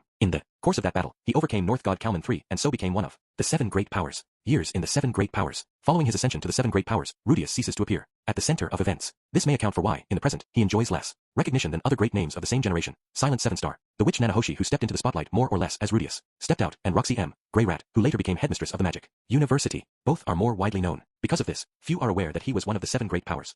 Has been proposed that Rudius died in the Bihyrule battle, and the one who appeared afterward was a body double, or that it was only a name, as records remain of his involvement in the establishment of Ariel National University. These theories can be immediately discounted. It is unknown what Rudius was trying to achieve by stepping out of the public eye. Sources indicate that, as a follower of the Dragon God, he enjoyed the friendship of figurine maker and president of the doll-making company Zenoba Chiron, Pope Cliff Grimer of the Milis Church, the Blessed Child of the Milis Church, Queen Ariel Anemoy Azura of Azura, Death God Randolph of the King, Dragon Kingdom, the Doldias of the Great Forest, and Immortal Demon King, Atoph of the Demon Continent. It is believed that he was attempting to bring the world under one banner in preparation for the resurrection of Laplace, 80 years hence. Other sources call him a paragon of wickedness who resurrected the forbidden teleportation circles as part of a plot to use their expediency to achieve world domination. Death. Rudius's wife, Sylphiette Grey Rat, announced his death from old age in 481. He passed away peacefully in his bed at the age of 74. An extraordinary 5,000 people came rushing in to attend his funeral. Also present, after disappearing even more completely than all but Rudius himself, was Dragon God Orsted. Equipment. Magicians usually bear a staff and favor suppression attacks at long range. Rudius, however, engaged in close-range combat. Aqua Harsha, a staff given to him by the Boreas family on his 10th birthday. It was made from the arm of an elder Traiant, native to the eastern reaches of the Great Forest on the Milis continent. Its magic stone was an ultramarine blue water stone, an A-rank item from a wandering sea dragon in the north of the Bigarret continent. The staff was made by Rod director Chine Procyon. Although extremely Powerful, Rudius ceased to use it after the completion of the magic armor. See below. Magic Armor Version 1. A prototype set of magic armor crafted with the assistance of Zenobia Chiron and Cliff Grimer. It stood around 3 meters tall. A stone cannon Gatling gun was mounted on its right arm, and it bore a shield and stone of absorption in the left. While it consumed vast amounts of mana, it is believed to have possessed offensive and defensive capabilities on a level with the 7 great powers. Rudius built it to fight dragon god Orsted, then continued to make use of it after allying with his would-be enemy. However, it was destroyed by the fighting god in the Battle of Bihyrule. Magic Armor Version 2. A jet black set of armor composed of arm, leg, and body parts. A detuned model of the Version 1. This armor gives the wearer the abilities of a Saint tier sword fighter. Magic Armor Version 0. Rudius's ultimate weapon that was used in the Battle of Bihyrule. Details unknown. Magic Armor Version 3. The magic armor used by Rudius in his later years. Standing around 2 meters tall, it possessed the same functionality as the Version 1. The general purpose magic armor series that came later is said to have been based on the Version 3. Stone Cannon Gatling Gun. A bundle of staff-type magical implements that fire stone cannons without regard for mana expenditure. When activated, the Gatling gun fires off stone cannons at a tremendous rate, consuming so much mana that any ordinary person would be drained to 0 in moments. It was created by magical implement director Jacqueline of the Renoa Kingdom. Stone Cannon Shotgun. A version of the Gatling gun above configured to shoot 12 times in a single burst. It was created by magical implement director Jacqueline of the Renoa Kingdom. Paul's Sword. A magic item that cuts better the harder its target. This is the most famous of Paul's swords, though as an adventurer, he favored a different weapon. Spells. Rudius was proficient in all schools of magic. As one might guess from the name Quagmire, he particularly favored earth and water magic. Rudius is said to have utilized a wide range of spells depending on his opponent, so here I shall list the most common ones. Stone Cannon. A well-known intermediate level spell. It shoots a chunk of rock at high speed at one's opponent. However, when Rudius used the spell with Sile and T spellcasting, it carried enough power to disintegrate an immortal demon king. He also used variations including Blast Cannon and Stone Shot. Quagmire. An example of Rudius's patented combination magic. Rudius is supposed to have been able to conjure a quagmire large enough to submerge an entire town. Deep Mist. Another example, as above, of Rudius's combination magic. It is said he could conjure enough mist to conceal an entire forest. Electric. Rudius's original spell, condensing the king tier water magic lightning. By using this spell in close combat, Rudius was able to neutralize an immortal demon king in a single hit. Shock Wave. A wind spell that creates a pulse in the air to send one's opponent flying. Rudius allegedly used this spell in close combat to fight as though he were flying. Research. Over the course of his life, Rudius researched and developed many spells and magical implements. He also funded a range of different research fields. A learning method for unvoiced magic. Rudius Greyrat was said to have used voiceless magic from a young age. His teacher, Roxy M. Greyrat, wrote up his method for voiceless magic as a paper, developing a didactic method for the skill. This method was enthusiastically implemented by the 3 great magic universities into their magical education programs, contributing to the emergence of many talented magicians. Mana recovery therapy. Magic potion. With funding from Rudius, Silent 7-Star developed a drink that restores mana. This so-called magic potion unshackled magicians from the whims of their magic reserves. This, combined with the learning method above, was so influential it is said to have ended the era of sword fighter supremacy by raising the status of magicians. Magical prosthetics. Magical prosthetics have helped a great many people, adventurers, for instance, or those too poor to access healing magic beyond Saint or King tier. These prosthetics were the result of research by Zenobia Chiron and Cliff Grimer, made possible through funding provided by Rudius. It was Silent 7-Star who popularized the magical prosthetics not as magical implements, but as medical tools. Magic armor. Rudius was believed to be the only one who could operate the magic armor. In time, the Greyrat's third daughter, Lily Greyrat, took over his research and in 483 perfected the general-purpose magic armor. This development significantly reduced the risk of hunting large monsters. Magic dolls. With funding provided by Rudius, Zenobia Chiron successfully developed a magical figurine. These figurines look exactly like humans. They are used in a wide variety of ways, serving as cherished pets, performing odd tasks, testing for poison, and working as scouts. However, they are enormously expensive, and few in number. At present, only the royalty of nations who enjoyed Rudius's friendship use them. Teleportation circles. With funding provided by Rudius, Silent 7-Star researched and revived the forbidden teleportation circles. With teleportation circles placed in strategic locations throughout the different nations, the danger of long journeys was mitigated and travel to distant lands became simple. Rudius is said to have broken the taboo after reflecting on the death of his father Paul in the teleportation labyrinth. Records suggest that the actual research was conducted by Silent 7-Star, with Rudius as her sponsor. However, for some unknown reason old merchant and noble families, along with those involved in the Millis Church, curse Rudius as the taboo breaker. Memoirs and Code. It is believed that the records of the research above were written in the 52 volumes that form the Book of Rudius, since they are written entirely in a code only used between himself and Silent 7-Star that is yet to be fully decrypted. However, their credibility is questionable. Build and character. Rudius was approximately 175 centimeters tall and had, for a magician, a comparatively strong and muscular build. He had pale skin, and his eyes were mismatched, as he used the eye of foresight for his right eye and the eye of distant sight for his left. He is never described as handsome, but his wife, Sylphiette, is said to have thought, looking at his face for just a few seconds, was enough to make me weak at the knees, when they met at the Magic University. His other wives, Eris Greyrat and Roxy M. Greyrat, didn't make any comment on his looks, but we can assume he wasn't exceptionally ugly. His preferred outfit is supposed to have been a light grey robe without a hat. He was disinterested in clothing in his youth. It is written in the remaining records that while attending university, he wore a robe fraying at the hem, and in the Azura Kingdom, a number of nobles looked disapprovingly at his strange appearance when he presented himself in the audience chamber. He came to pay more attention to his personal appearance after turning 20, and around 430 armored dragon King Perugius commented that he has made himself more presentable lately. While insensitive to his own appearance, he was fastidious about cleanliness, renovating a room of his home into a large bath which he is said to have used every day. Rudius was feared in Sharia, but he was also more beloved than any other magician, as can be seen in his grand funeral and the many mourners who attended, as well as in the monument erected in a corner of the Magic University engraved with Rudius's own words. Rudius is believed to have been sociable, with a kind and good-natured personality, but his intense libido did not go without comment. Descriptions remain of how he touched and fondled his wives without any restraint or regard for lookers-on. He was, in fact, devoted to his wives and never made a move on other women, so some historians opine that his lechery is a groundless rumor. In addition, he was of such a gentle disposition that he smiled through insults and violence directed at him, but when harm came to his family or friends he would get into such a fury that at times he became violent. The following anecdotes describe Rudius's personality. At a party in the Azura Kingdom, when a noble made fun of Rudius's wife, Rudius seized him by the throat and dragged him out of the party, burned a whole forest to ash before his eyes, and demanded an apology. When his great friends Linnea and Priscina broke a figurine modeled on his wife, Rudius punished them in the most humiliating way possible for beast folk. When Perugius invited Rudius to the floating fortress to name his child, Rudius misunderstood and thought Perugius intended to harm the child. He appeared fully armed and threatened Perugius that there would be war if any harm came to his child. Asterisk, it should be noted that the veracity of these anecdotes is unconfirmed. While Rudius is not generally well known, the majority of the world's most prominent figures know of him and regard him with admiration or awe. A piece of white cloth was found in his pocket after his death. His wife, Roxy,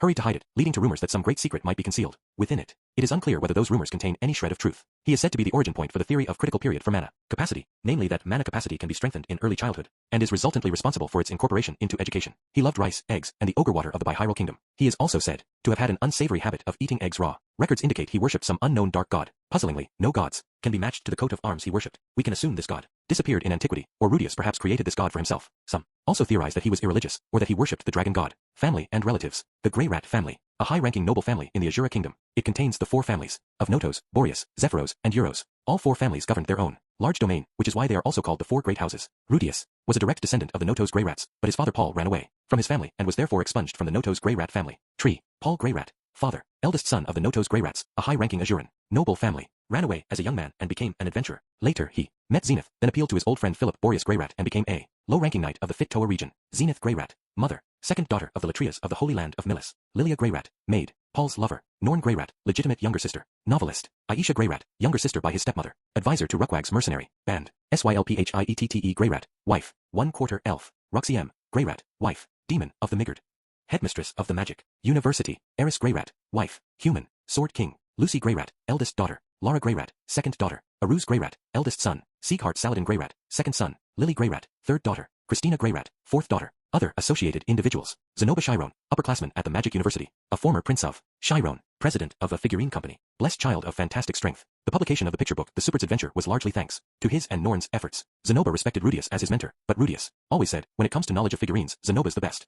Cliff Grimer, upperclassman at the Magic University, later became the Pope of the Milis Church. He is said to have protected Rudius, who was often in some trouble or other with the Milis Church. Rudius reportedly relied on him and is believed to have said with conviction that, I wouldn't be here if it weren't for Cliff. Silent 7-star, upperclassman at the Magic University, also known as the Witch, Nana Hoshi. She set up teleportation circles in nations throughout the world and collaborated with Rudius to develop and bring about many revolutionary inventions. Ariel Anemoy Azura, queen of the Azura Kingdom. According to the Chronicle of the Azura Kingdom, right before her death, she told her trusted retainer Luke that it is largely thanks to Rudius's efforts that the Azura Kingdom is at peace today. Be sure not to make an enemy of him after my death. Alexander K. Ribok, North God Kalman 3, originally number 7 of the 7 Great Powers, the left hand of the Dragon God. After Rudius stepped down from the center stage, Alexander is believed to have gone around the nations of the world as the Dragon God's representative in his stead. Liniana Didoldia, leader of Rukwag's mercenary band, as the leader of her Beastfolk tribe, she is believed to have served as an intermediary between Rudius and the Beastfolk. Persina Adoldia, second in command of Rukwag's mercenary band, like Liniana, as leader of a Beastfolk tribe, she is believed to have served as an intermediary between Rudius and the Beastfolk. Perugius Dola, the armored dragon king, one of the 3 Godslayers,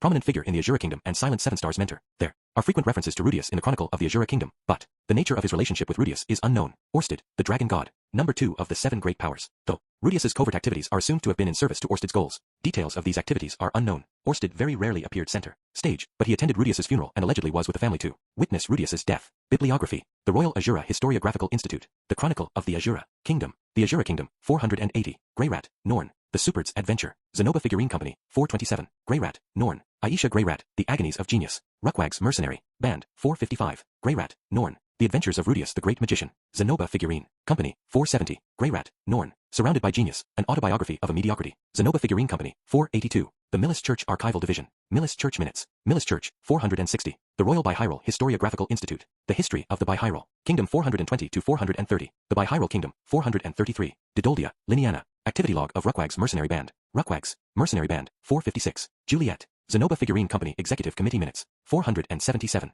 Silent 7-star, Textbook of Magic, New Edition, 442, Bradicant, Great Figures and Heroes of the World. Publisher unknown. 480. Recorded by Deputy Head Archivist Klul Elrond of the Royal Azuran Archive. Afterword. Excerpted from the Book of Rudius, Volume 26. Right, so up until now I've just been scribbling things down in this diary. Now that I've filled over 25 books and made a bit of a name for myself, I've had this strange idea. Maybe, just maybe, someone might read this. I wrote it all in Japanese, so theoretically, no one in this world should be able to read it. Still, someone with too much free time might decode it, and after I die, someone else who came from the same world as me might read it. I'd feel pretty bad if someone actually put all the effort into decoding these, when there's nothing all that important written in them. But I mean, that's just what diaries are like, right? Whatever purpose someone decodes it for, it won't go out into the world. Until after I'm dead. I'd like to record for later generations that Dragon God Orsted wasn't a bad person. And then there's that other thing. Okay, so as I've written a few times in these diaries, I'm not originally from this world. I died in another world and was reborn here. I've decided not to write my name from my previous life. If the person reading this knew the person I was in my old world, they might get the wrong idea. Still, I might have a previous life, but aside from that, I'm not actually special. If you've decoded this diary and are reading it, you'll know that I lived an ordinary life in this world. I didn't choose to be reborn, and in the end, I never found out what caused it. No big deal. I just lived the best life I could, so that if I died the next day, I'd have no regrets. That's what's important. You may scoff at that, whoever it is who's reading this diary. Maybe you're thinking he was just lucky with where he was born, or easy for this guy to say when he was blessed with talent. Or maybe you've seen my portrait, so you put it down to my pretty face. I mean, as I wrote in here the other day, Chris told me her classmates said things like that. They said she had an unfair advantage because she'd been born into good circumstances, and they hadn't. She said she felt really uncomfortable about it. To be honest, my own upbringing was pretty cushy. Paul, my father, was a scumbag when it came to women, but he wasn't a bad person. If he were a real scumbag, and he would have lied about cheating even though there was damning evidence, then played dumb, then lashed out like he was the victim. If I cheated, then tried to pull something like that, Eris would beat me up, Sylphie would hate me, and Roxy would have nothing but contempt. I'd end up losing everything. Geez, that's a scary thought. I couldn't have asked for a better mother than Zenith. She was young when her mind failed, but when you consider what it's usually like to care for a bedridden person by comparison, it wasn't so bad. I did end up pretty much entirely handing her off to Lilia and Sylphie, but compared to my previous life, where I wasn't able to do anything for my parents, I think I did all right by her. The point is, I was born to parents who loved me. I can't say we wanted for nothing, but at the very least we didn't have any debt, and my parents weren't fighting over money every day. That was kinda lucky. I also had a talent for magic. I had a leg up from the knowledge from my past life and a vast pool of mana from the Laplace aspect. It's thanks to both that I was able to excel in unvoiced magic. Even if you searched the world over, you'd have a hard time finding anyone who can shoot a stone cannon harder or faster than me. While I'd like to chalk it up to my own hard work, I'm pretty sure it was the gifts I was born with. Just luck, really. So far as my looks go, I reckon I'm better off now than I was, but for all that, I still haven't had many women take an interest in me just for my face. On the flip side, I have been treated unfairly because people didn't like my face before. Soldat, for example, said he didn't like the look of me. He might have been talking about my expression, though. Expressions are important, too. Most people aren't repelled by my face, at any rate. More luck. I don't doubt it's that good luck that gave me the motivation to try hard. Still, I wonder, what if I'd been even better off? How would I have turned out if, say, I'd been born an Azuran aristocrat, never wanting for money or women or anything else? I know I'm a bit of a perv, and there've been times when that perviness motivated me to work hard. Not having those sorts of things for all those years is what allowed me to appreciate them. If it had been easy for me to get with women, if I'd had women throwing themselves at me, and all without having to lift a finger, would I have seen the value in it? I wonder if I wouldn't have just gotten bored early on and stopped making any effort to make women like me. The same goes for magic. I've worked my ass off practicing magic every single day. My training looks tedious from the outside, but it's because I kept going with it that I can now wield magic with a high level of precision. What if the first time I picked up a magic textbook I'd been able to cast not just beginner tier, but advanced tier, or even god tier magic? Would I have gone on training hard after that? I think people find value and strive for the things they can't have, the things that don't come easily. In the end, we all have to play with the hand we're dealt, but there'll always be something in our hand we're unhappy with. Someone else will be envious of one of your cards while you yourself are unable to see its worth. I know I sound like I'm bragging, but I do have a past life. My home in my past life was even better off than Paul's, and as far as talent goes, if I hadn't given up, I could have made something of myself. I'm probably better looking now, but if I'd exercised and slimmed down a bit and groomed my hair and eyebrows, I wouldn't have looked half bad. Looking back, I had way more advantages back then than in this life. Despite all that, despite the privilege I had, I stayed a garbage person. When I died, that was what I regretted. So even if I hadn't been born in a peaceful village like Buena, even if it had been the slums of the conflict zone, or if I'd been abused by my parents, or if when I first opened a magic textbook I hadn't managed to whip up so much as a water bomb, I feel like I'd have still tried my best. I doubt my life would have been as happy as this one. I might have resented the world more, but if nothing else, I think I'd have acted more than I did in my previous life. I think I would have lived with the desperation of a drowning man. I'm sure that life would have been worth more than my previous one. If anything, even if that truck hadn't hit me and I'd gone on living in my original world without getting reincarnated, if I'd only had a bit of luck, I might have been able to apply myself. Well, okay, it wouldn't have been easy. I was an incredible sulk back then, so it took the jumbo-size helping of luck that let me be reincarnated to finally get me moving. What I'm trying to say is that circumstances are all relative, and sometimes good circumstances actually means having a few things that seem like disadvantages. I'm not here to tell you not to blame things on the way things are for you. I know I've been privileged. I try to remember there are people in terrible circumstances out there. I don't mean to pretend to know what that's like. All I'm saying is that, whether you get a good hand or a bad one, if you want to be satisfied with your life, you have to live life as hard and as fully as you can. It's not like those classmates of Chris's were that badly off. I guess they were unlucky with their parents, but they had enough drive to get into school through their own efforts and to work towards their goals. Anyway, for my part, I've given my all to my life in this world. Naturally, I'm going to continue to do so. Maybe to others, my all seemed a little shallow and unserious. Don't other people's lives always seem that way? And no matter What anyone says about you, it's not going to change your life, so why care about it, you know? So, hey, if you're reading this, live your life to the fullest. Ugh, we're getting real preachy here, huh? I must be getting old. I guess it's happened. I've become a dad. Right, that's enough talk about circumstances. It turned into a bit of a lecture. Now, I wonder who decoded my language. Maybe a scholar or something. Or a magician, expecting some amazing magical secret concealed within the pages of my diary. Either way, sorry for the lack of amazing secrets. I've said pretty much all of what I know about magic taroxy, so it should all be available for you to learn about at the Renoa Magic University or the Azuran Institute of Magic. If I were to give one piece of advice to those who follow in my footsteps, it would be that whether you want to learn voice casting, silent spellcasting, casting with magic circles, or whatever happens to be the hot thing in your day, then reader, you must practice. You cast the same spell over and over again, until your head's spinning, then when you're resting, you think up clever ways to use it. You devote yourself to it fully. If you do that, even if you're not a once-in-a-generation genius, you'll be skilled enough to earn the respect of your peers. Right. One more thing. If you're thinking about translating this diary to offer it up to the ruler of some country, don't. I get it. Translating the language of a different world is impressive, and you want your success to be praised. You want appropriate compensation for your efforts. Thing is, there's some stuff written in here that looks bad for the Azuran royal family in particular. There's no way they'll stand for claims like the Azuran queen was dragon god Orsted's puppet. It's their prestige on the line, you know? Ariel might settle for just locking you up, but I can't guarantee her descendants will spare your life. I guess if all the nations that appear in this diary have disappeared clean off the face of the world, then you can do what you like. I suppose if that much time has passed, you might be a historian. So, I hope you'll reference this extensively as an example of an ordinary family in this period. Only, I did use my knowledge from my past life to reinvent some uncommon gadgets, so don't rely on it too much. And yeah, one more thing. Just in case whoever's reading this is someone from the same world as me. If, unlike me, you want to go home, I'll give you a piece of advice. There is a way to return to your old world. Follow in the footsteps of Silent 7-star. Oh yeah, and if you ever dream of a white space with some pixelated asshole giving you advice, hard pass. He's a liar, got it? Rudius, over and out. Epilogue, Prologue 0. In the year 500 of the Armored Dragon era, there lived a girl called the Blessed Child of Restoration. There was no life in her eyes. Ever since she was born, they had been empty save for despair. The adults around her found her uncanny and kept their distance. The girl knew what fate had in store for her. She had known before she was born, but before she was born is a misleading phrase. She had not known before her first true birth. For this girl had been reborn many times. Again and again, she had repeated the same life. Again and again, she had repeated a life, with minute differences each time.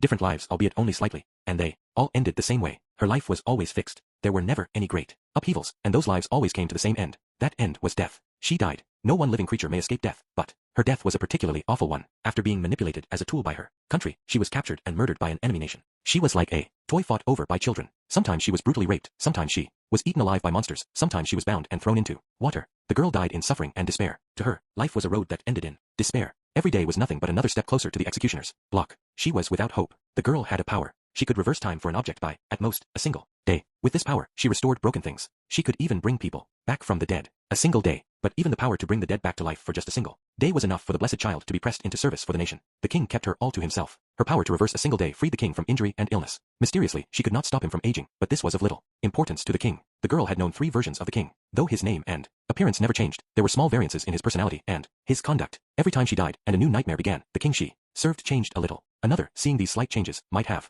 praised the king for his wisdom or condemned him as a fool. None of it mattered to the girl. There was no difference in how any of the kings treated her. To her, the kings all blended into the same monster. The power that made her a blessed child brought her no happiness. She could not turn back her own time, nor could she use her power for her own purposes. All it did was shackle her to the palace that served as her prison. And then, she died. She was kept like an animal in a corner of the palace, meeting slightly different people every time, until she finally perished. Sometimes her power was insufficient, and she incurred the wrath of the king. Sometimes another nation invaded the kingdom, and she was taken prisoner. Sometimes the kingdom was overrun by demons who slaughtered them all. Her life faded away in misery, and then, she returned to the beginning. She started again from her birth in a remote, rural corner of the kingdom. After spending her early years enduring the adults' disgust, she was taken to the palace, where she would ultimately die yet again. The girl tried to escape her fate in the beginning. She hid her power so that she could stay with her mother and father. It did no good. For some reason, just before her 5th birthday, soldiers came from the palace and took her away with them. She tried to run away from the village before the soldiers came, but that, too, was futile. She was either killed by a monster or captured by bandits or kidnappers, who she was sold on to next buried, but she ended up at the palace. Without fail, fate dragged her back to the palace like an antlion's trap, crushed her hope, then murdered her. It was hell, an eternal, unceasing hell cycle that utterly destroyed her.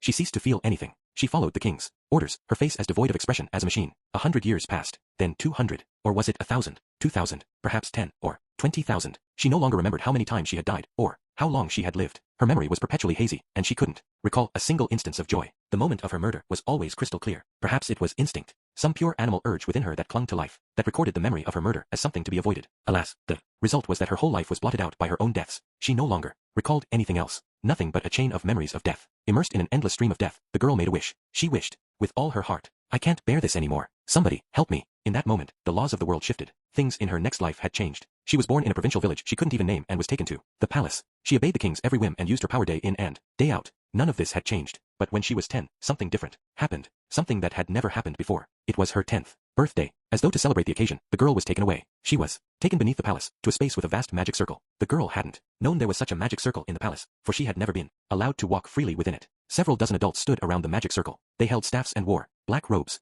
Hoods covered their faces. The knowledge she had gleaned from her eternal hell told her that these people were magicians, but what would happen to her next, she did not know. She knew little about magic and magic circles. She had never had the opportunity to learn such things in her hellish prison. The girl was bound to the magic circle. Her eyes were empty as always. Something new had happened, but it failed to stir her heart at all. She would still die in the end. No matter what happened along the way, nothing would change. This sense of resignation crowded out everything else. The ritual began. The magic circle relentlessly drew the mana from her body. Blessed children held an inconceivable volume of mana within their bodies. Was a different stripe of mana to that which was used in magic and swordcraft, and in theory, it could not typically have been used for a magic circle like this. 1. Was it chance, then, that the magic circle was drawing out her mana? No. This magic circle had been created for a purpose. It was designed to be activated using the mana of the blessed child of restoration. Who had made it? Though she was out of the girl's sight, the architect was present at the ritual. She observed the magic circle looking only a little less bored than the girl. The ritual was a success. The magic circle blazed with light. Light in a prism of 7 colors, the light of summoning. Then, when the light died away, there was a boy standing in the middle of the circle. It worked. We did it. The kingdom is saved. While the magician celebrated, the boy looked around at his surroundings in amazement. Then, his gaze turned to the girl with empty eyes who sat on the ground in front of him. Could you tell me where this is? I was just with Nana and Kuro, huh? The language he spoke was unknown to all there, and yet somehow, the girl understood. Perhaps it was because her own mana had been used, or perhaps it was because she was connected to his presence here. Oh, my name's Shinohara Akito, he said. How about you? I am the blessed child of restoration. Blessed. I wanted to know your name. The girl realized that in every iteration of her personal hell, and in particular, after she came to the palace, no one ever asked her name. A blessed child had no name. Perhaps if they were royalty, an exception might be made, but as a rule, blessed children had their names taken from them. From that point on, they were only ever referred to as blessed child.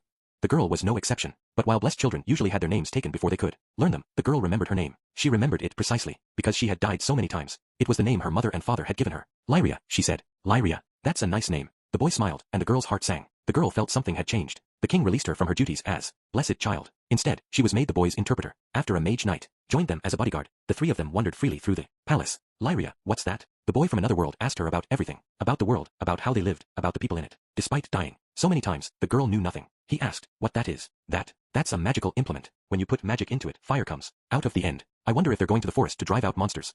The girl, knowing nothing, asked the knight, and the knight answered. The mage knight, who was said to be a genius, looked half asleep but answered all her questions. Unlike the girl, she knew everything. Oh, so it's like a flamethrower, the boy said. Come to think of it, there are lots of tree monsters in this world, aren't there? Have you ever seen one? Lyria. Several times, Lyria said slowly. They swooshed. Swooshed. The boy laughed. I can't picture it. No, wait. Actually, I've seen them in movies. Movies? Yeah, a movie is.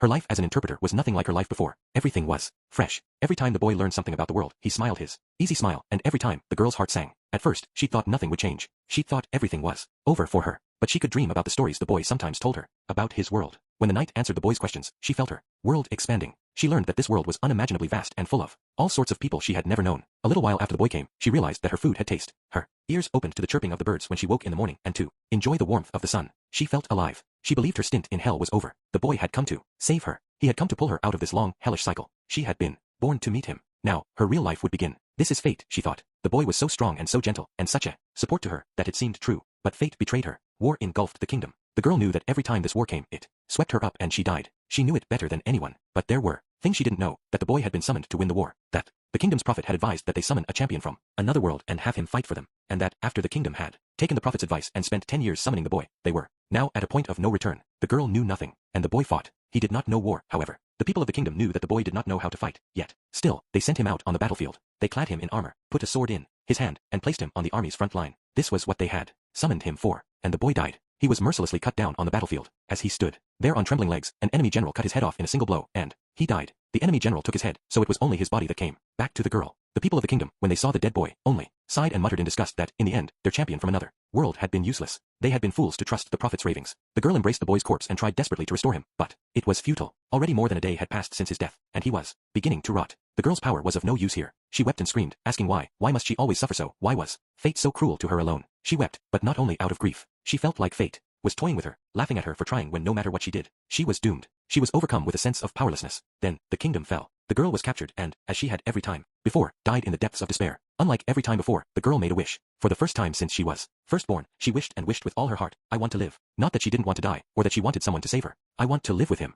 The time she had spent living with the boy had not been long, but even in that short span, he had stolen her heart and usurped all the memories of death that had filled it. The boy was hope. He was the first hope the girl had known. That hope kept her head raised high and facing forward. For the first time since she was first born, she turned an eye to her own power. The moment she died, she bit her lip hard enough to draw blood, then used her power. Her power could turn back time for a single day, or at least it was believed to do so. Everyone had a vague sense that something was strange about her power, but the ability was so convenient that no one had bothered to investigate any further. Now, the girl forced out so much of her own might that she thought her mind would burst. She used the power to alter the past. The world looped, with the girl at its center. The girl's power stretched back into the past to the year 400 of the armored dragon era, to the citadel of Roa in Fit-Toa, where the boy she loved had lost his life. A rift in spacetime opened in the sky above the town. In the depths of the rift was a being with a powerful connection to the boy. This being bore a striking resemblance to the soul of the girl who had wanted to live together with the boy. Thus, to create a future where the boy would be spared, she altered the world and opened a path for him to live. As a result, in the year 500 of the armored dragon era, the boy was saved, or he should have been, even with the girl's great power, causing a person who was not supposed to have a future to exist in the past was impossible. It was nothing like preventing someone from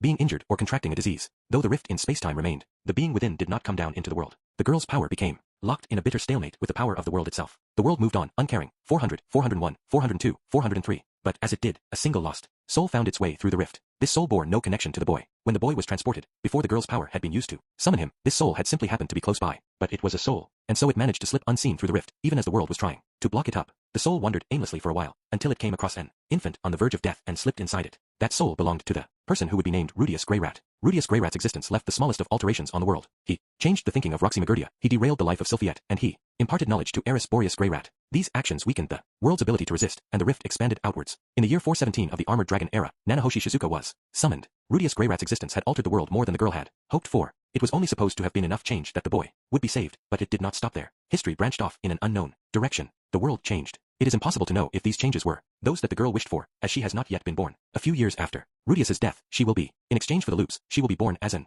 empty shell of a blessed child, losing all but the slightest hint of her powers. To grant her wish, she will be born into one final world. Whether she will survive to the end is a tale for another time. About the author. Rifujin no Magonote. Resides in Gifu Prefecture. Loves fighting games and cream puffs. Inspired by other published works on the website Let's Be Novelists, they created the web novel Mushoku Tensei. They instantly gained the support of readers and became #1 on the site's combined popularity rankings within 1 year of publishing. At long last, the final volume. Thank you for joining me on this journey, said the author.